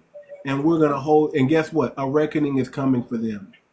Each of them and every one of them who thought that they could live this fantastic life and let the rest of their people suffer, the chickens are coming home to roost on them. It's all going to come back against them. What we really got to do is stop paying attention to mainstream media. Stop giving our energy to mainstream media. Stop allowing that propaganda into our home. And then we can start talking about homeschooling our kids. Okay, get yourself in a situation where you can homeschool your children, because when you do send your children to school, they're really just becoming indoctrinated. Let's keep it a buck. That's what's going on. You're sending your children to indoctrination camps, and you're calling it education. The moment do you ever wonder why when you send your kids to school, they come back with an attitude? Why is it that? Why is that? Think of just common sense. Why is it that your kids, you send them to school and they come back and they try to give you attitude and act like they know more than you, and you're the parent? That's what the schools is telling them. That's exactly what the school is telling them. See, when the school has more influence over your children than you do, that's the problem. Well, the first thing you got to learn how to do is how to debrief. You got to debrief your kids every time you send them. If you're sending them to school, you need to make sure you are debriefing them and find out what the school is teaching them, and then you need to re-educate them the right way. If you're not doing that, that's why your kids got the attitude. That's why they're out of control, and that's why they come back thinking they know more than you, because you're not debriefing them. And if you're not in a situation where you can debrief them because you work a lot, get yourself in a situation where you can. At some point, you have to sacrifice money for family. At some point, you got to sacrifice family for money. But you got to find that balance. Hold on. Okay, so there's a couple things I want to address that's been said since I've been in. Um, all in all one, brother, I'm gonna encourage you to look up 40 acres. It's just called 40 acres. His platform is right here on this right here on TikTok. He has an ebook that tells you how to buy land when you're broke. The fact that I can't even tell, I think there's over 17 million acres or something that was stolen from us. And these people are trying to tell us how to get it back. Okay, there's so many people they're telling us how to get it back, and there's a lot of farmers or gardeners. Everything that you need, you can get. There's the communities are right here. We can connect those communities right here, and then as far as having time to school our kids, it's that's a double-edged, thing. Gotta find it. Gotta find it. If you want it, you got. If you want it, you gotta find it. You gotta make time for it. I'm not saying it's easy because we're all plugged into this system, but you gotta find a way to get yourself. You gotta find yourself to work your way to where you can work outside the system, and still Exactly. That's exactly what I was about to lead to. Find, get you another hustle, a side hustle that doesn't. Well, it takes a village. I mean, everybody's not doing everything. That's what I was mean, gonna say. in our community, we used to have a lady, Miss Lewis. She used to come in that long station wagon. Everybody knew when the kids turned 3 years old, Miss Lewis used to take them, and she had a little nursery school in her house, and she would get in the community and get all the babies, and they knew how to read by the time they went to kindergarten. And so it takes a village, but I mean, we could do share the load. Once you do, listen, everything is online now, people. You can, if you can find somebody that can teach, and you don't, and listen, pay them.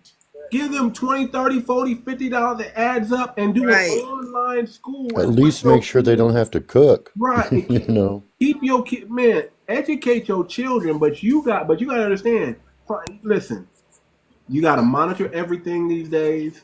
You got to make sure when you set your children's computer up that you put the safety barriers on it. You have to check in with your kids. You can't just drop them off and not check on them anymore. Those days are gone. Okay? You got to check on your kids. You have to listen. If you love your kids, this is what you do. Love is correction. If you're not correcting your children and raising them the right way in the way they should go, you're not doing your job. Loving is not giving them candy and hugging on them and kissing on them all. That's a part of it, but that's not what love is. Love is correcting them, whether they like it or not. You have to debrief your children because you're putting them into society, into a system. They're under psychological warfare and propaganda at the highest level, and they're at the symbiotic. They're at the what's the word I'm looking for? They're at the symbiotic state in their mind that they're so impressionable. They're at the impressionable state where anything is going to influence them. You need to be the dominating influence in your children's life. Let me tell you something. My dad was great at debriefing. I don't understand. I don't know how my dad learned how to be a great father. I don't know if he knew he was being a great father. I don't know if it was strategic. But my dad would debrief me after coming home from school. He would ask me, "How was your day? What are they teaching you over there? What are you learning over there? Did you know this? Did you know that? Hey, you need to go look up this. You need to go look up that. Go find this information. Go look at." He would try to give me extra stuff on top of what they gave me in school. And I'd be like, man, I'm trying to come home and relax and play the game. I'm trying to go hang out with my boys. And my dad would always do, my friends would come over and he would debrief my friends. What are they teaching you? What do you learn over there? Did you know about this? Did you know about that? My dad was born in 1942, so you can imagine the wealth of information this brother was trying to kick to us. You got to debrief your children if you want to have a role in their life, if you want to have a say-so in what's going on, if you want to have a projection for their future, you got to learn how to debrief your children. That's important. Everything is about debriefing. You have to get them on the right page. You got to get them saying the right things. You got to get them understanding, hey, this is propaganda. This is witchcraft. If you don't know what it is, you need to go find out what it is. Get the information for yourself so you can pass it on to your children. Because that's the truest inheritance that you can do that nobody can corrupt. Whatever you give to your children, that's you. Doesn't always have to be money.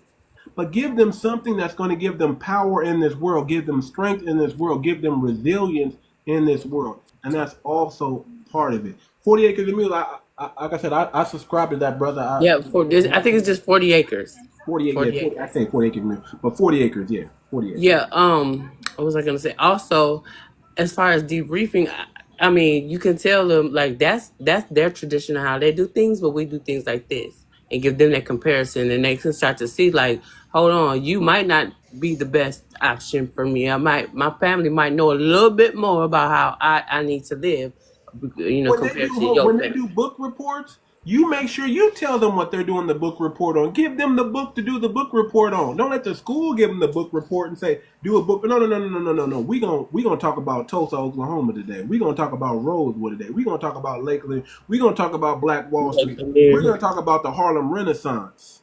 We're going to talk about the Reconstruction era. We're going to talk about Dr. Claude Anderson. We're going to talk about Francis Cresswell. We're going to talk Shahzad Ali. We're going to read books on this. We're going to talk about the breakdown in the black family. Make them do a book report on something. See, when they're young, they're impressionable. They will not forget, people. It's in them. Deposit the things that you want in your children. That you put it there. Don't let the school put it there. You put it there. Go ahead. I hope you have kids. You have kids? Who? Man, unfortunately not yet, but I got my wife. I'm working on it. I'm working on it, brother. I want to be a father so bad. You don't understand. I want to be a father so bad. Trust me.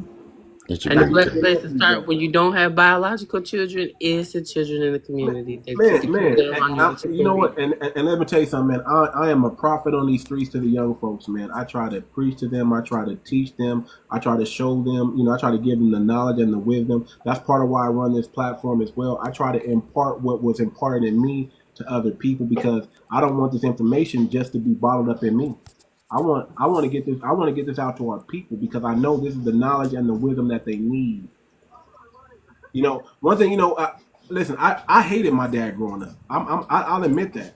If your kids don't hate you, you're probably not doing the right thing. There's a powerful book I'm probably going to write. It's called The Power of No. If you don't teach your kids no, they will not succeed. If you keep telling your children yes, they'll be the worst salesman out there. They'll be the worst employee out there because they'll have an entitled mind. But if you tell them no, guess what happens when you tell people no? They figure out a way to get a yes. They become resilient. They listen. My dad used to tell me no all the time. That I would find ways to get him to say yes. I found out, hey, my dad's a little bit soft on my little sister. Let me go. Hey, go ask dad if he can get some ice cream. Because if I ask, he's gonna say no. You ask, we probably gonna get a yes. Then when that stopped working, I find another way. Hey, I need I need this, I need that. Let me see, how can I figure it out? Or maybe I need to go get a job. Maybe if I go cut some grass. You figure out ways. See, another thing I always say, if you're not prepared to get 50,000 no's, don't start a business because you don't believe in yourself enough. No helps you build belief in yourself. If you get a no and you get butthurt and that shuts you down, you don't deserve what you're asking for. Your job is to take those no's to the chin until you get a yes. Kids are especially the kids today, they're gonna find a way to get you to say yes. Yeah. But you gotta make sure they understand that no first. That's all I'm saying. And Bossy, I'd have one of my own that is not a child. She'll be 28 this year, but she does have children that I'm very involved with. So, what I realized? My mods, we must have had a lot of trolls in here. I counted. Y'all blocked about 54 people up in here, man. I don't have that power, so I didn't do it. When they blocked about 54 people, and the live went down to about 47. So shout out to the mods, man. Get the troll. I don't want all these trolls up in the room anyway. Get them up out of there. I want real people who want the real game, not the trolls. If they don't drop likes, they don't need to be in the room. That's how TikTok operates. That's what keeps us on the algorithm. 10,000 right away gets you on the algorithm. You right now should probably be at 35 based on the real people in the room. It just, you need to keep asking. You need to get your mods to say it, do your little PAs and all that. How many right now, how many heart me's have you got? I don't know, but Boosie, I'm about to make you a moderator, man, because you got, I don't know, there's something about some energy, bro. You can, but you'll have to notify me when you need me. Man, I'll try. I'll try to remember, but I'm gonna make you a moderator because you got to. I thought I was too, but I don't see any powers. I thought you were too. Let me check. I thought you were too. I'm pretty sure I did. Yeah, you're a moderator already. You have all access, Monique. I don't know what's going on. You have all access. But yeah, there's something, Boozy, there's something about you, brother. I don't know. I don't let too many white. I'm a foundational Black American. I don't let too many white people do this. But there's something about you, brother. I'm just gonna say that there's something about you that's a good spirit that I gotta let you rock out over here for a minute. I was partially raised by foundational Black people. Yeah. Why can't I tell? I can tell. Somebody, you must have rented one of them good old sisters, and they just took care of you, bro. They did something. They had that. No, you know what? My mom wanted to move to an upwardly mobile neighborhood, so she took the worst house in that neighborhood, and she started listening to people around her. Yeah, and we got those classes like everybody else in our neighborhood got them. We got the real history, and my dad would say all the time, "How can you know this? It's not real when it's what's in books." And I'm like, "You'll see." And, you know, he graduated. I'm the baby, and he graduated when I did because he quit school to start supporting us. But what he learned, he's like, yeah, no, in Indiana, you don't learn real history. Absolutely. They actually said things to us like, nobody beats up their tractor. And I'm like, the hell they don't. The tractor, if it could read, it would be allowed to read. You know, but they really tried to push up on us this attitude that was like, I don't know, the same as a lot of my family who didn't grow up where I grew up because they weren't a part of humanity. I mean, they weren't included in all of humanity. So I feel lucky, but I still feel like I grew up in a racist system that favored me. And when I look back at, well, I had 5 paper routes, not a paper route. I had morning routes and evening routes. But you know what? When they drove around and saw me doing them and said, hey, let me offer you this other thing. I grew up in a Black neighborhood. Why was I the one offered these things? Yeah, and looking back, I'm like, okay, and I see the point at which they start to separate people off as children through opportunity. Because I took those opportunities.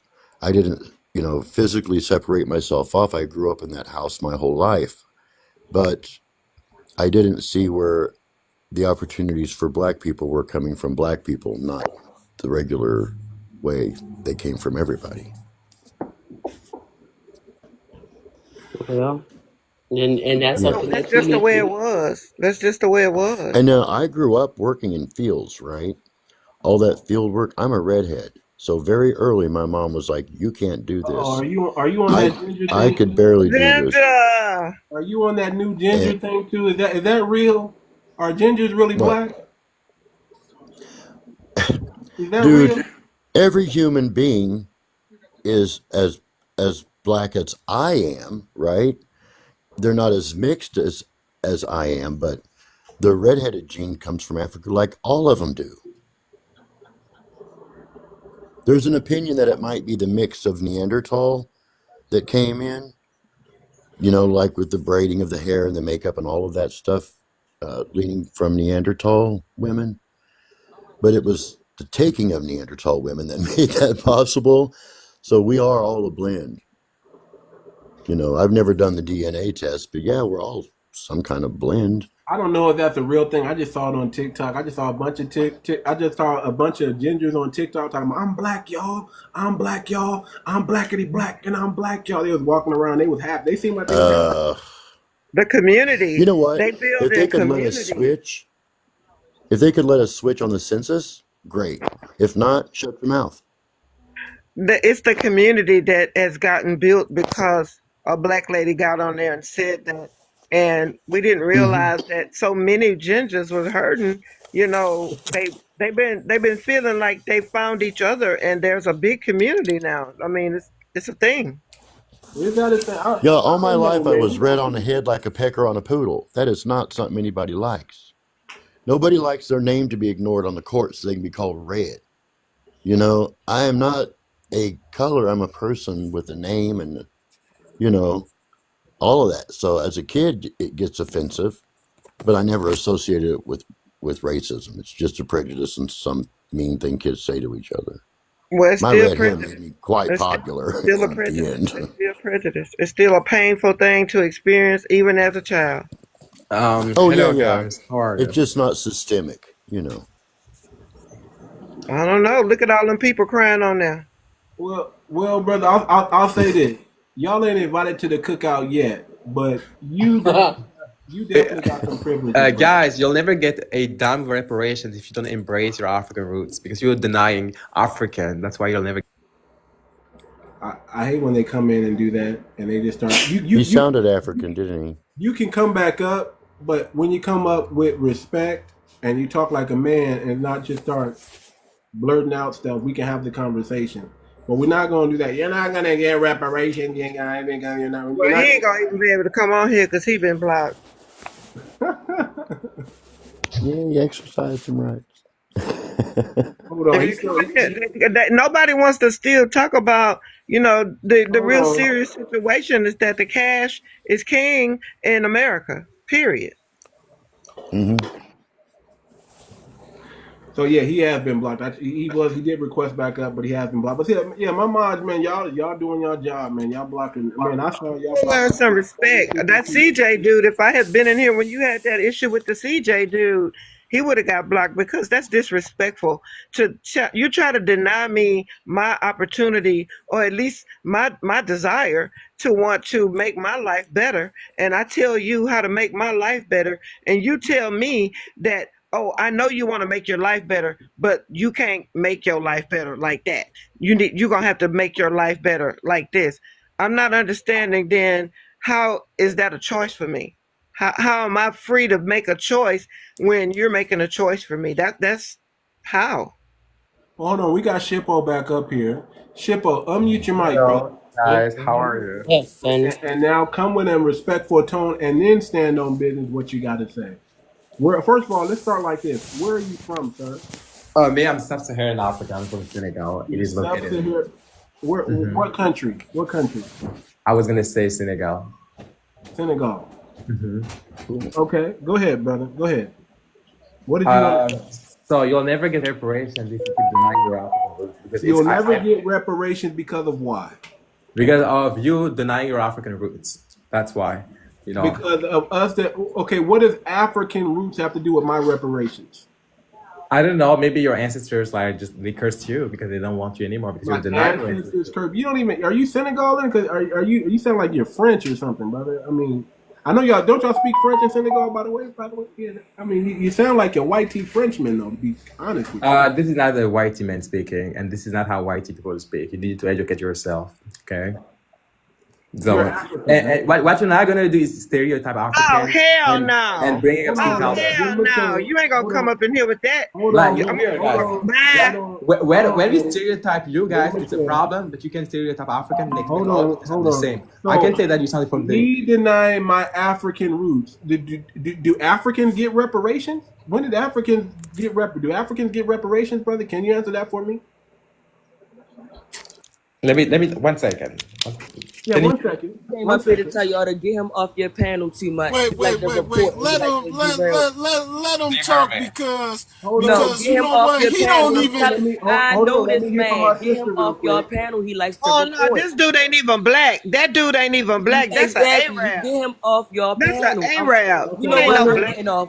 I'm not Go ahead and block him. Go ahead and block him because you're right. Please get him off your panel. He like to report. That's okay, Shippo. so he's Arab because he don't even sound like he is African, but he just like to derail. He like to just start a lot of mess, man. Okay, let's block him. Let's get him. All right, thank you. All right, y'all can go ahead. Let's block him. I'm gonna, you know, I don't want my page getting taken down. You know, I'm always being targeted. I'm open to have these conversations, but if it's gonna get me blocked, nah. I mean, you know, if he's gonna report my page if I say something real to him, I don't want that. I don't want that. You notice that you haven't had no problems with them telling you. Something real to him, I don't want that. I don't want that. You notice that you haven't had no problems with them telling you something is wrong. Yeah, yeah, yeah, yeah. I want to keep it that way. I want to keep it that way because I'm tired of dealing with this TikTok system, the shadow banning, the constant banning of, you know, any, you know. That's why we need our own platform, you guys. And listen, listen. Listen. My superpower is focus, you know, and when it comes to the blockchain and when it comes to just sitting down and figuring something out and getting it done, I do it. I coded the whole FBA coin from 7 p.m. at night till 3 in the morning, 7 days a week. I went in and did my daily 9 to 5, came in at 7 p.m. and you can ask my wife, I sat here by the computer and coded the whole FB smart contract, everything from 7 p.m. to 3 a.m. every single day for 3 months. Wow. That's how we got. Do you also code for a living? I'm self-taught. I'm a self-taught coder. I do projects. You know, if the project requires coding, I'll do it. If it doesn't require coding, I don't do it. But I do this for myself. I empower myself. If I work for a company, I'm lending my skills to that company, and I'm more valuable to them than they are to me. That's how I operate. Everything is 1099. I don't do the employee thing. What do you need? How long do you need me? This is what I'm gonna require you to pay me, and then we'll get the job done. Good. That's excellent. I don't want to be put in a cancel situation. I like my freedom. I like my freedom. A man Do you know after my girls own code? heart. I like my freedom. I'm sorry. I like my freedom.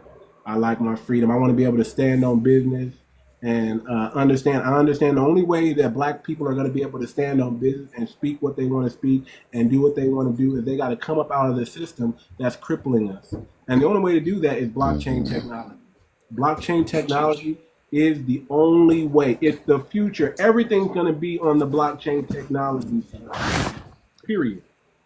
It was a gift from the gods. Whoever invented blockchain technology, it was a gift for the gods for foundational Black Americans, whether they knew it or not. If we understand what it is, listen, we can get, I'm going to tell you right now, if y'all want our own platform, we can put our own platform on the blockchain. And it'll work just like a TikTok. Yeah. It'll work just like a TikTok. Matter of fact, they're already trying to do that now. Yes. I was gonna say I've seen maybe 6 different.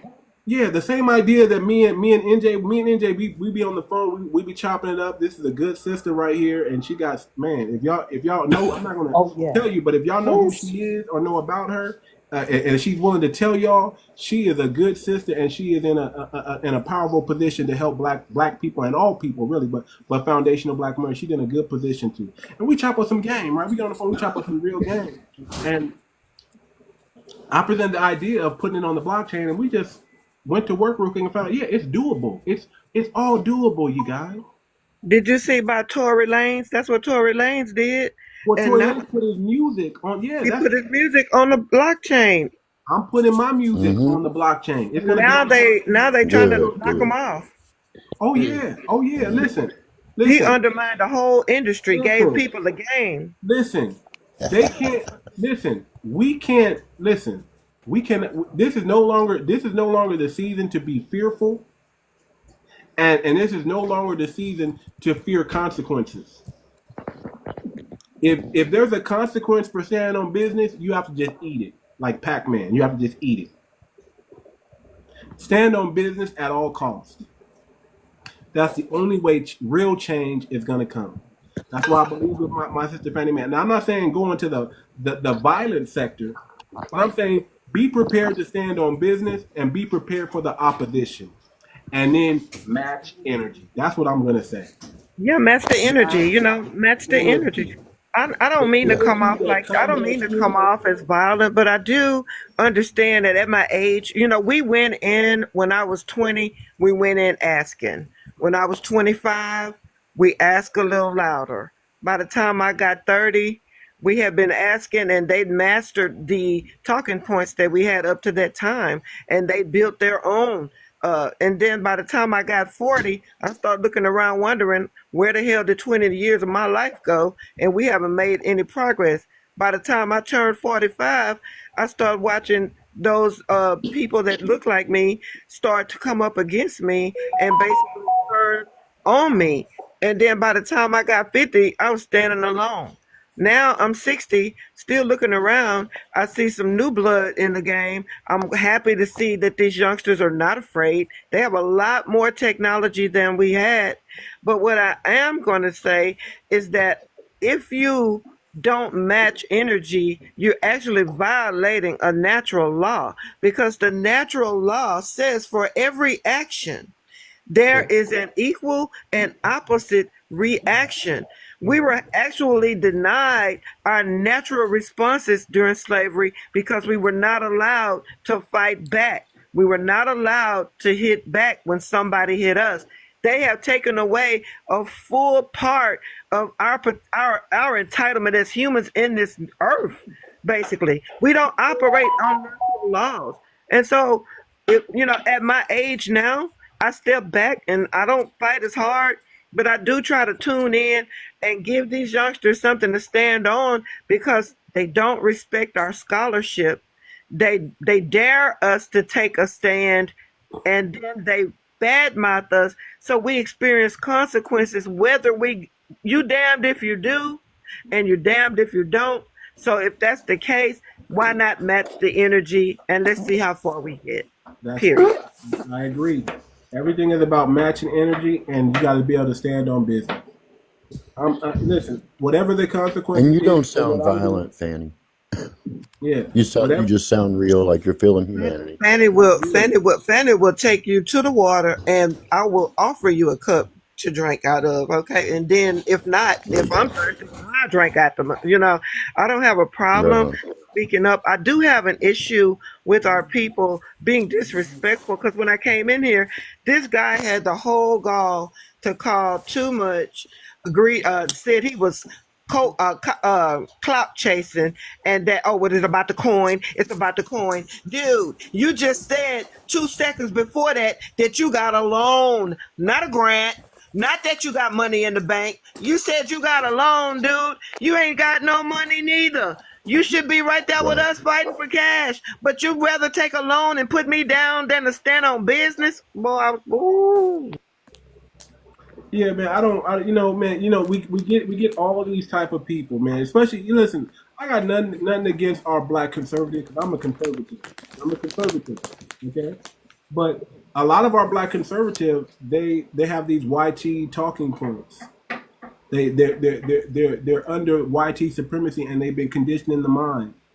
And part of YT supremacy is making you down talk your people. When you start looking negative at your people, when you start looking at all of Black America, how the media sees us, that's a problem. If you do the real numbers, only 17% of Black Americans you can say possibly most likely are degenerates. Everybody has a degenerate class. Everybody has a degenerate class. Everybody got some folks that are ghetto, whether they white, black, Asian, Hispanic, doesn't matter. Everybody got some folks that are downtrodden and they just gave up and they just like, I'm gonna give my life over to the criminal element.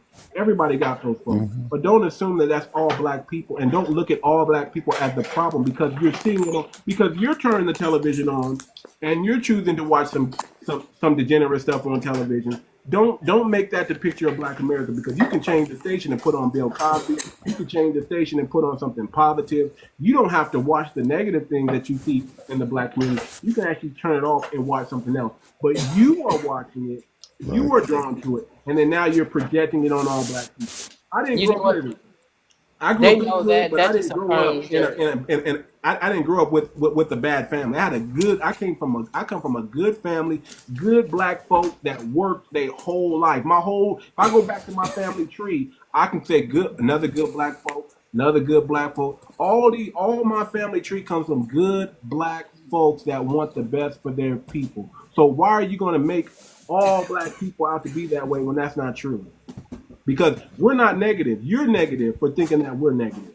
You're the problem for thinking that we're the Right. problem. If you have a matter of fact, you have a Pan-African mindset, because to be a Pan-African, you must hate Black America and love Africa more than you love Black America.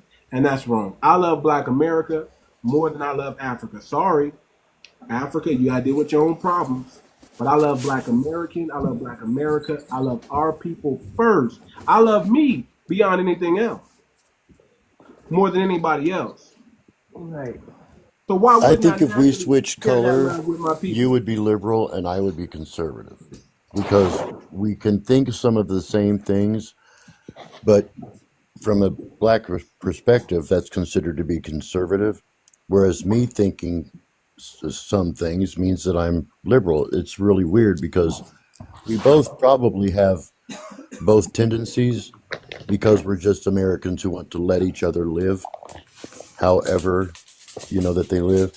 But some of the things, I get the conservative part. I really do. I have conservative people in my life. I don't mind that they're conservative. But I ask the questions like, the things that are possible with the tariff money.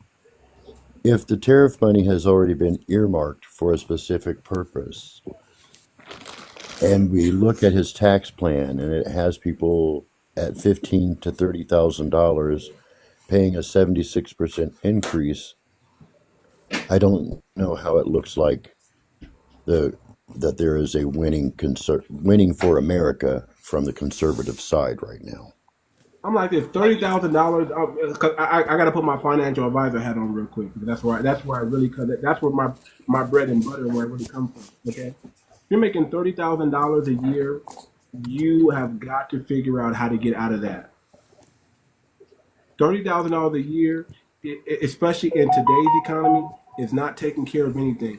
You are definitely depending on two incomes to run a home. If you're making 30,000 a year, you making 30,000 a year, and your woman got to make $30,000 a year or more in order to survive. You don't want But to do put you this know that's the average? unless Well, you're living that in is a certain Mississippi. way of thinking, right? But as somebody who grew up in that, I now live on $380 a month because I am disabled and I don't have a choice. For me to do anything positive with the rest of my little whatever I get monthly, I have to have that mindset. So what black people may have done generations ago, it is now my responsibility to do that for myself because it's my situation. But it Okay. does not mean that everyone in my situation is just going to have to do something different. No, by God. Well, one of the things the terrorists are doing is eventually he's trying to abolish income tax. That's one thing that could help. Get rid of Why not income tax. abolish that now instead of we'll push that part that you need down the road till later so these rich people can have what they need right now? Who Why knows? the Why? hell would I want Why to is give it some rich people acceptable? some more stuff? Who knows? Who knows why they're Why pushing? would I want to give rich people who have been getting tax cuts since Ronald Reagan more stuff? Mm-hmm. It's never trickled down. I I hear you. There's no We such can't thing. even put regulations on what we give them. If they have to There's invest it, no such thing as a trickle down. There's no such thing as a trickle down. I don't believe in it. I believe in doing for self. I'm also disabled, brother. A lot of people don't know that I'm also disabled, but I don't live off of disability. I was shot. I was pew-pewed in 2002, which left me in a wheelchair, and I was just determined that I'm going to do for self. I determined that I'm going to take care of myself and not allow someone else to take care of me, because I saw how people who took care of me mishandled me, and I didn't want to be mishandled. And I definitely looked at that Social Security disability income, $1,000 a month, $1,500 a month wasn't nothing. It wasn't going to do nothing for me. And and even though I should have got Section 8, I couldn't get Section 8 because I was on this long waiting list, and I didn't know the right people to get me in those things. So I said, you know what? I'm gonna go to work. I'm gonna work. I'm gonna work through the back pain. I'm gonna work through the sleepless nights. I'm gonna work through the cramps. I'm gonna work through the headaches. I'm gonna work through the pain and the torquing of my body, whatever I gotta do to win. I just said I'm either gonna win or I'm gonna be unalive, and that's the point that I reached. And I almost listen. I almost expired. They said you got 6 months to live. We got to do this surgery or else. And you know what? I lived. I'm still here by the grace of My God. doctor just showed up at work and they marked me as not insurable. So I Yeah, dare man. you to I find don't a place that will let listen. me wheel in and work. Listen. Listen. I don't even, man. Listen. If I'm being honest, I I don't even work. have. I I don't work even for have insurance. me. I took all my skills. I was lucky enough that when I worked in the extreme high end of the industry. I was a one-of-a-kind product designer for filthy, rich and famous people. And that did not have a race that had dollars behind it. I've worked for people of all ilks. They all had the right mindset to have that money. It wasn't something that attracted me because they're also all shit. Well, working for rich people, you know how that is. I'm gonna just be honest with you. Oh yeah, yeah. Let me put you up on some game with the rich people though. Call them, and tell them. You know that's what the black people do. we make a few phone You calls know and say, wait what? a You minute. can't call them. I mean, I can't Oh call you. them. I work for the Oh governor and I can't get through. oh yeah. Let me But see. Oh yeah, the governor too. let me ask you this. Let me ask you this. Uh-huh. Oh, yeah. Let me ask you this. What are you able to do with you? Because you have a sharp mind. What are you able to do to bring in See, income with your mind? And if you need help with that, man, I can help you with that, brother. I'll be glad to help you, especially if it's the governor. I can, I I'm can. I'm working on I'm working on it. And the governor that we Listen, have now, it ain't nothing but if I pain. could It pick ain't his nothing ear, but pain. You just yeah, got to get on I the would other love side it. of pain because I understand about pain. I understand how it is to be in pain. I don't take any pain pills, brother. It took me. I don't either. That's good because I just live at 7. I didn't want to be addicted. I thank God for Right. my father. I thank God for my father because I got all the strength from him. Listen, if it wasn't for the resilience and the strength that my dad put in me, I wouldn't have been able to reject the morphine that they used to dope me up with in the hospital. It got to the point where I realized, man, hey man, I'm dependent on this thing. And when the moment I felt like I was dependent on it, I got to a point where I said, just let me be I said, God, if you want me to unalive, I'm gonna be unalive, but I'm gonna deal with this pain until I was able to tolerate the pain and get on the other. There is a way to get on the other side of pain. I'm never gonna say the pain is gonna go away, but there's a It way to doesn't, get but you can be there's a way to bigger get to than the that. Yeah. other side of I pain found to the other side too. where you You can have to just change your do what you goals and need how to you do. meet your goals, but you Right, still can meet goals. What right. I did when I was too disabled to sit down at a sewing machine and climb ladders with, a couple 100 pounds of draperies over my shoulders and that Come kind of on. thing, I said I grew up in construction and in fields. I'll go buy an old house that's really big. I'll make it so that I can separate it and share it with other people. And that's what I've done. But it means that I had to do it day and night because I don't have a full 8 hours before my leg will just go out. So I get back in traction.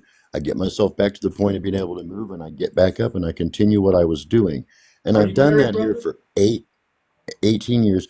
I'm married to a man Okay. who Okay. does not do things the way that I do them. And that has been the downfall, but it is my life. I accept it as it is. Yeah. But Well, I mean, it's still. I mean, still, you have a good, especially if you got that kind of design work and you can do that kind of stuff. You just Yeah. need a staff. Yeah. To me, Yeah, you you can just need a right. still I staff. would you You like can need them that. I've still actually do 1099. got what you 16 need to do. products, but do you know the problem with me putting that out? I am never again going to serve a system that uses my face as you see it there. When I'm not even present, I am counted as a YT person based on the red hair, the freckles, and all that American Pie crap. That is some kind of image that's been painted out that I have to spend every single second of the rest of my life fighting the result of that and kicking it back as far as I can. Somebody None of needs to those get with products are this going into that brother. system. If there are Somebody, people you out need there who to. want to self-invest, I will give that product to those people so that they can self-invest, but they have to continue owning it. It's not something that should go to public market. It's not something that should be stock. Listen, It's something that should be used in the community to push a vote, a political position. That's what work does when it develops. You're hiring listen. 2,000 people from this community. Those people Anybody in here vote to keep that job open. Anybody in here listening, y'all need to get with this brother. He got skills, and y'all need to work with him, and y'all need to build something. I'm I'll just be telling glad y'all to that work right with now. him. I'll be glad to work with Y'all him. need to get with this brother, and y'all can help each other, make it beneficial, make it 50-50, 100-100, make it fully beneficial in both ways, and y'all need to go make some money, man. There are people on the Hey, other side. Boosie, Y'all Yeah. need to get with this brother. I spent 7 weeks in South Bend, Michigan He's City, a and product LaPorte. designer. He's a product Oh, designer. wow. And Yeah, listen, I worked for Obama. I worked for the Democratic National Congress. The Democratic National for Obama, and I traveled and I That's lived in cool. Indiana, and three cities: LaPorte, South Bend, and Michigan City. So I know Been in exactly where all you of them. are, and I know what you're talking about.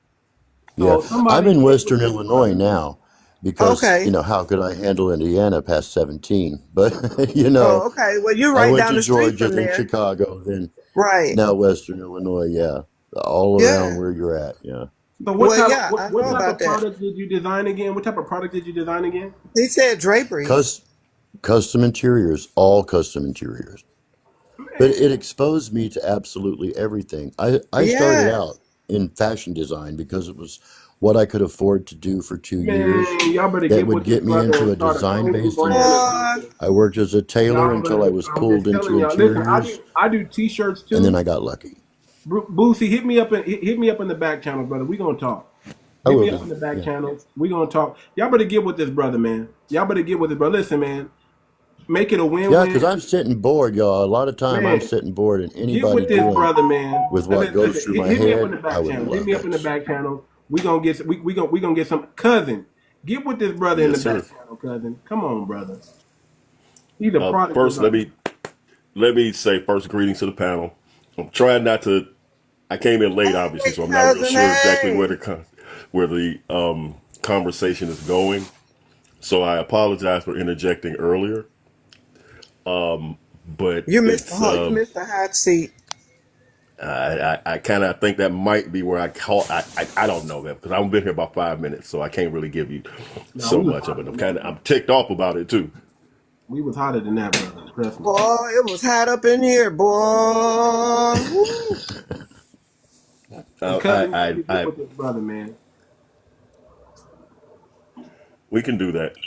We can find some way to make sure that this happens. Cousin, they told your boy too much that he was a clout chaser.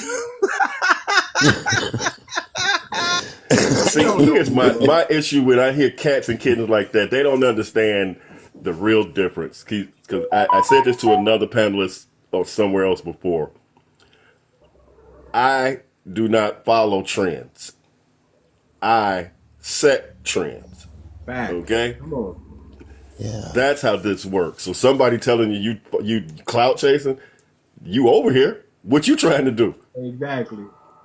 Man, let me tell you, And if I really want to just start getting into it, man, if y'all go back to when I first started this thing, a lot of people got popping off of my platform. A lot of people got popping off of my platform, and I'll just say it like that. I love Do you everybody. know I want somebody everybody named to Girls win. Code? What happened?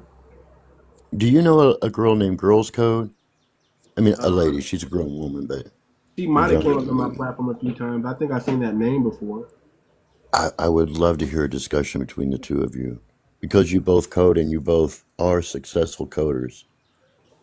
I mean, you've taken a grip on the future, and that we I'm all I'm need. I'm I'm a self-taught, like I said, I learn, every project I do, I gain knowledge from that project. And if I find that it's useful, I don't want to lose information, so I keep it to me. So I'm a self-taught coder, self-taught Web3 designer, self-taught HTML, website builder. Everything I've done, I've picked these skills. I come from a financial, if anything, I'm a financial advisor. That's what I really do. What I really am. But I like to learn. I like to grow, and I like to pick up skills. And I like to do things. And I know that coding was something that our people needed. And so I just said, man, I can't wait for somebody else to do it. I gotta learn it. So I decided to teach myself these things. I tell you, man, YouTube University is real, y'all. It works. There's a couple other universities. I can't think of their name, but they're little apps that you can buy that you pay like $20, $30 a course. What up, Nij? $20, $30 a course or something like that, and you can get information. Mentorship. Man, a lot of people forget about mentorship and apprenticeship. That apprenticeship and mentorship is the best way to learn something. How I learned the financial industry was through mentorship. If it wasn't for mentorship, I probably wouldn't be good or know half the knowledge I have today. Okay, so we need to go back. As far as learning something and doing something, what jobs want, and I never go out and try to get a job. I don't learn skills so I can get a job. I have a bachelor's degree that I don't even use. I don't do this for a job. A job is just overbroken me. I never come in thinking I want a job. I come in thinking, how am I beneficial to you, and how are you beneficial to me, and what type of arrangement and deal can we work out that's beneficial for both of us? Because I'm nobody's servant. I'm nobody's servant. Nobody's servant. No, you're not going to use my skills and become rich off me. No. I'm going to get rich off my skills. And I say this all the time. I don't want money from the dominant society people. I want money from my own people. If my own people don't make me rich, I don't deserve to be rich. Because I don't want the strings that come with working for the dominant society. I don't want someone telling me when I got to show up at work, what I can talk about, what I can promote, how much if you do this, we're going to cancel you. I don't want to be put in that position. I'd rather get money with my people, because if I get money with my people, I can never be canceled. So that's always been my focus. Let me see where my people at, and what are we trying to do, and how can we make money? How can we build a business? That's one of the, like I said, FBA coin is our freedom. Not enough people are supporting it. Not enough people are doing their due diligence. I'm never gonna beg for nothing. I'm gonna just go out and get it. But I'm gonna tell you, do your due diligence. If y'all want something for Black people, support Black people. If you support Black content creators, you know how hard it is to be a Black content creator? If you don't support them, who else is going to support them? If you wonder why you got a Black content creator that's here today and gone tomorrow, maybe you're the reason why. Maybe not enough Black people saw value in this person to back them. And I'm never saying support me because I'm Black, but you should. But I'm saying support me because you see value. If I'm bringing value, support it. If I'm bringing high-level knowledge and information, support it. That's the only way you're gonna see it long term. A lot of people are gonna come and go in this industry, but who's gonna stay? Yeah, true. That's true. All right, y'all. I'm gonna get out. I'm bowing out. I'm gonna hit y'all in the back channels. It's good to see you all on the panel. Good to see you last week. Good to meet you. Y'all get with that brother Boosie, man. I'm about to end the live myself, man. Anybody want to say something real quick before, cousin? You know what you got to do, brother. You know what you got to do. Yes, sir. Well, I'll go on and kick it off right quick. Kick it off. One more time, although it's the first time today. We must be following the new Black media. You want to know where the grassroots is? The grassroots starts at the new Black media. The new Black media would be the Black Authority, who does a weekend show, 8 o'clock, Saturday and Sunday. You have questions, issues, you got something you want to bring up? Jason Black does not bring receipts. Jason Black brings invoices. Professor Black Truth does his Monday through Friday, 8 a.m. podcast. His moment of truth. You start your day off with your moment of truth and stay focused in on this to keep you focused throughout the day and throughout your week. Tariq Nasheed, Torian Rain, Vicky Dillard, Afro Elite, Too Much Moxie. There are plenty of brothers and sisters out here who are rocking the new black media perspective. Because if we're not going to be anything, we're going to have to learn exactly what a brigade is. Come on. And you are going to have to be a part of the B1 brigade if you go rock with this FBA thing. Because although we may be a disparate group, or all over, shall I say, we are still one. And you stay on focus when you stay with the new black media. Correct. So I'll go on and end that right there. I appreciate it, man. You on tomorrow? I'm on tomorrow, brother. I'm on tomorrow. All right, man. I make sure I catch you tomorrow. I appreciate it. Let me say one more thing for everybody go, man. Listen, I rock with my copper colored people, man. If you're indigenous black American, I rock with you. FBA rock with you. We don't got to be divided over semantics. Okay? Let's get on code. That's all we're saying. Get on code. The code is the code. The lineage is the code. The lineage is the lineage, and the code is the code. The code is the leader. Follow the code. If you guys like real music with a real message, check out my music, man. I guarantee I got something in there for you. I even got country music, y'all. Check out my catalog. Too Much Moxie on all major streaming platforms. I'm trying to get to 100,000 streams. I'm trying to get to 500,000 streams.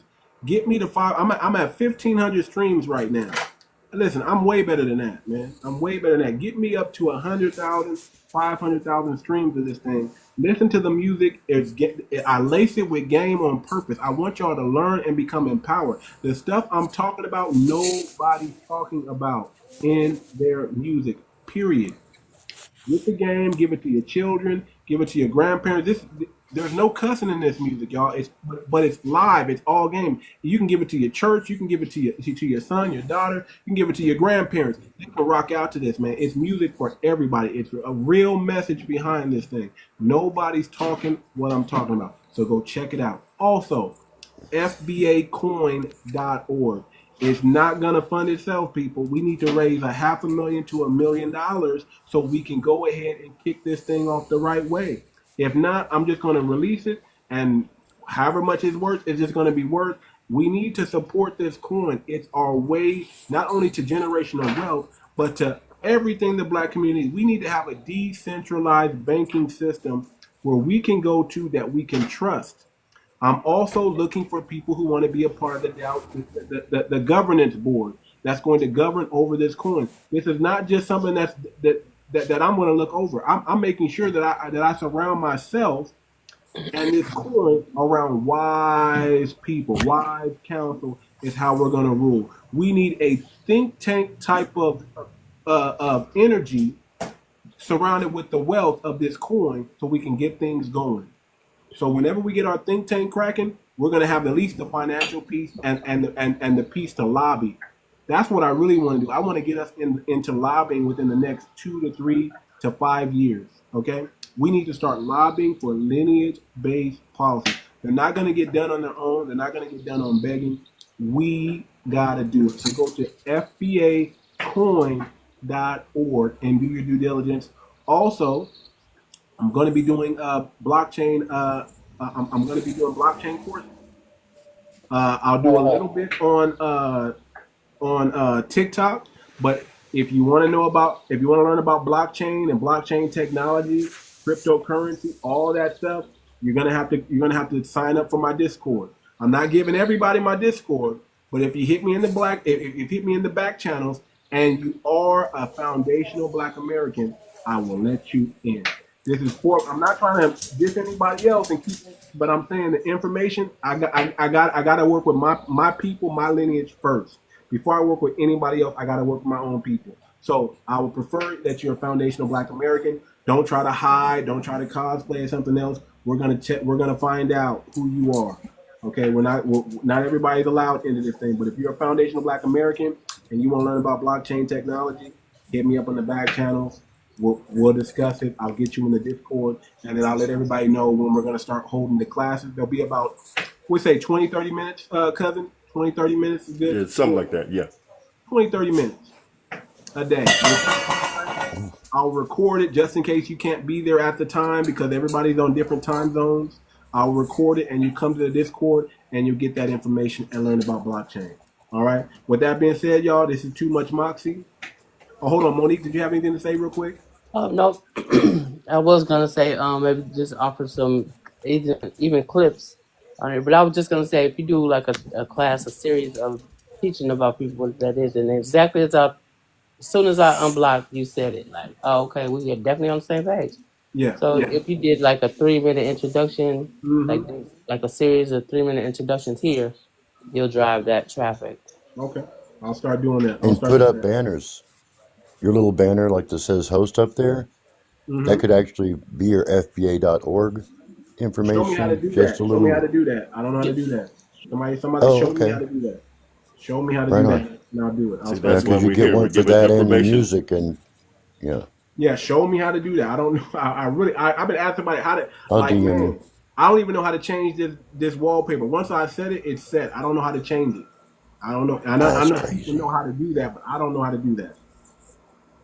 So somebody show me how to do it so we can get it done. Ali now, you got anything to say before we go, brother? No, sir. No, sir. I just was listening. Everything been great. And next time I'm on your show, hopefully you can be able to just put in the chat a couple of times of the Bitcoin that you're trying to make. Let me drop it in the chat right now, real quick, for everybody, for the few people that are in here.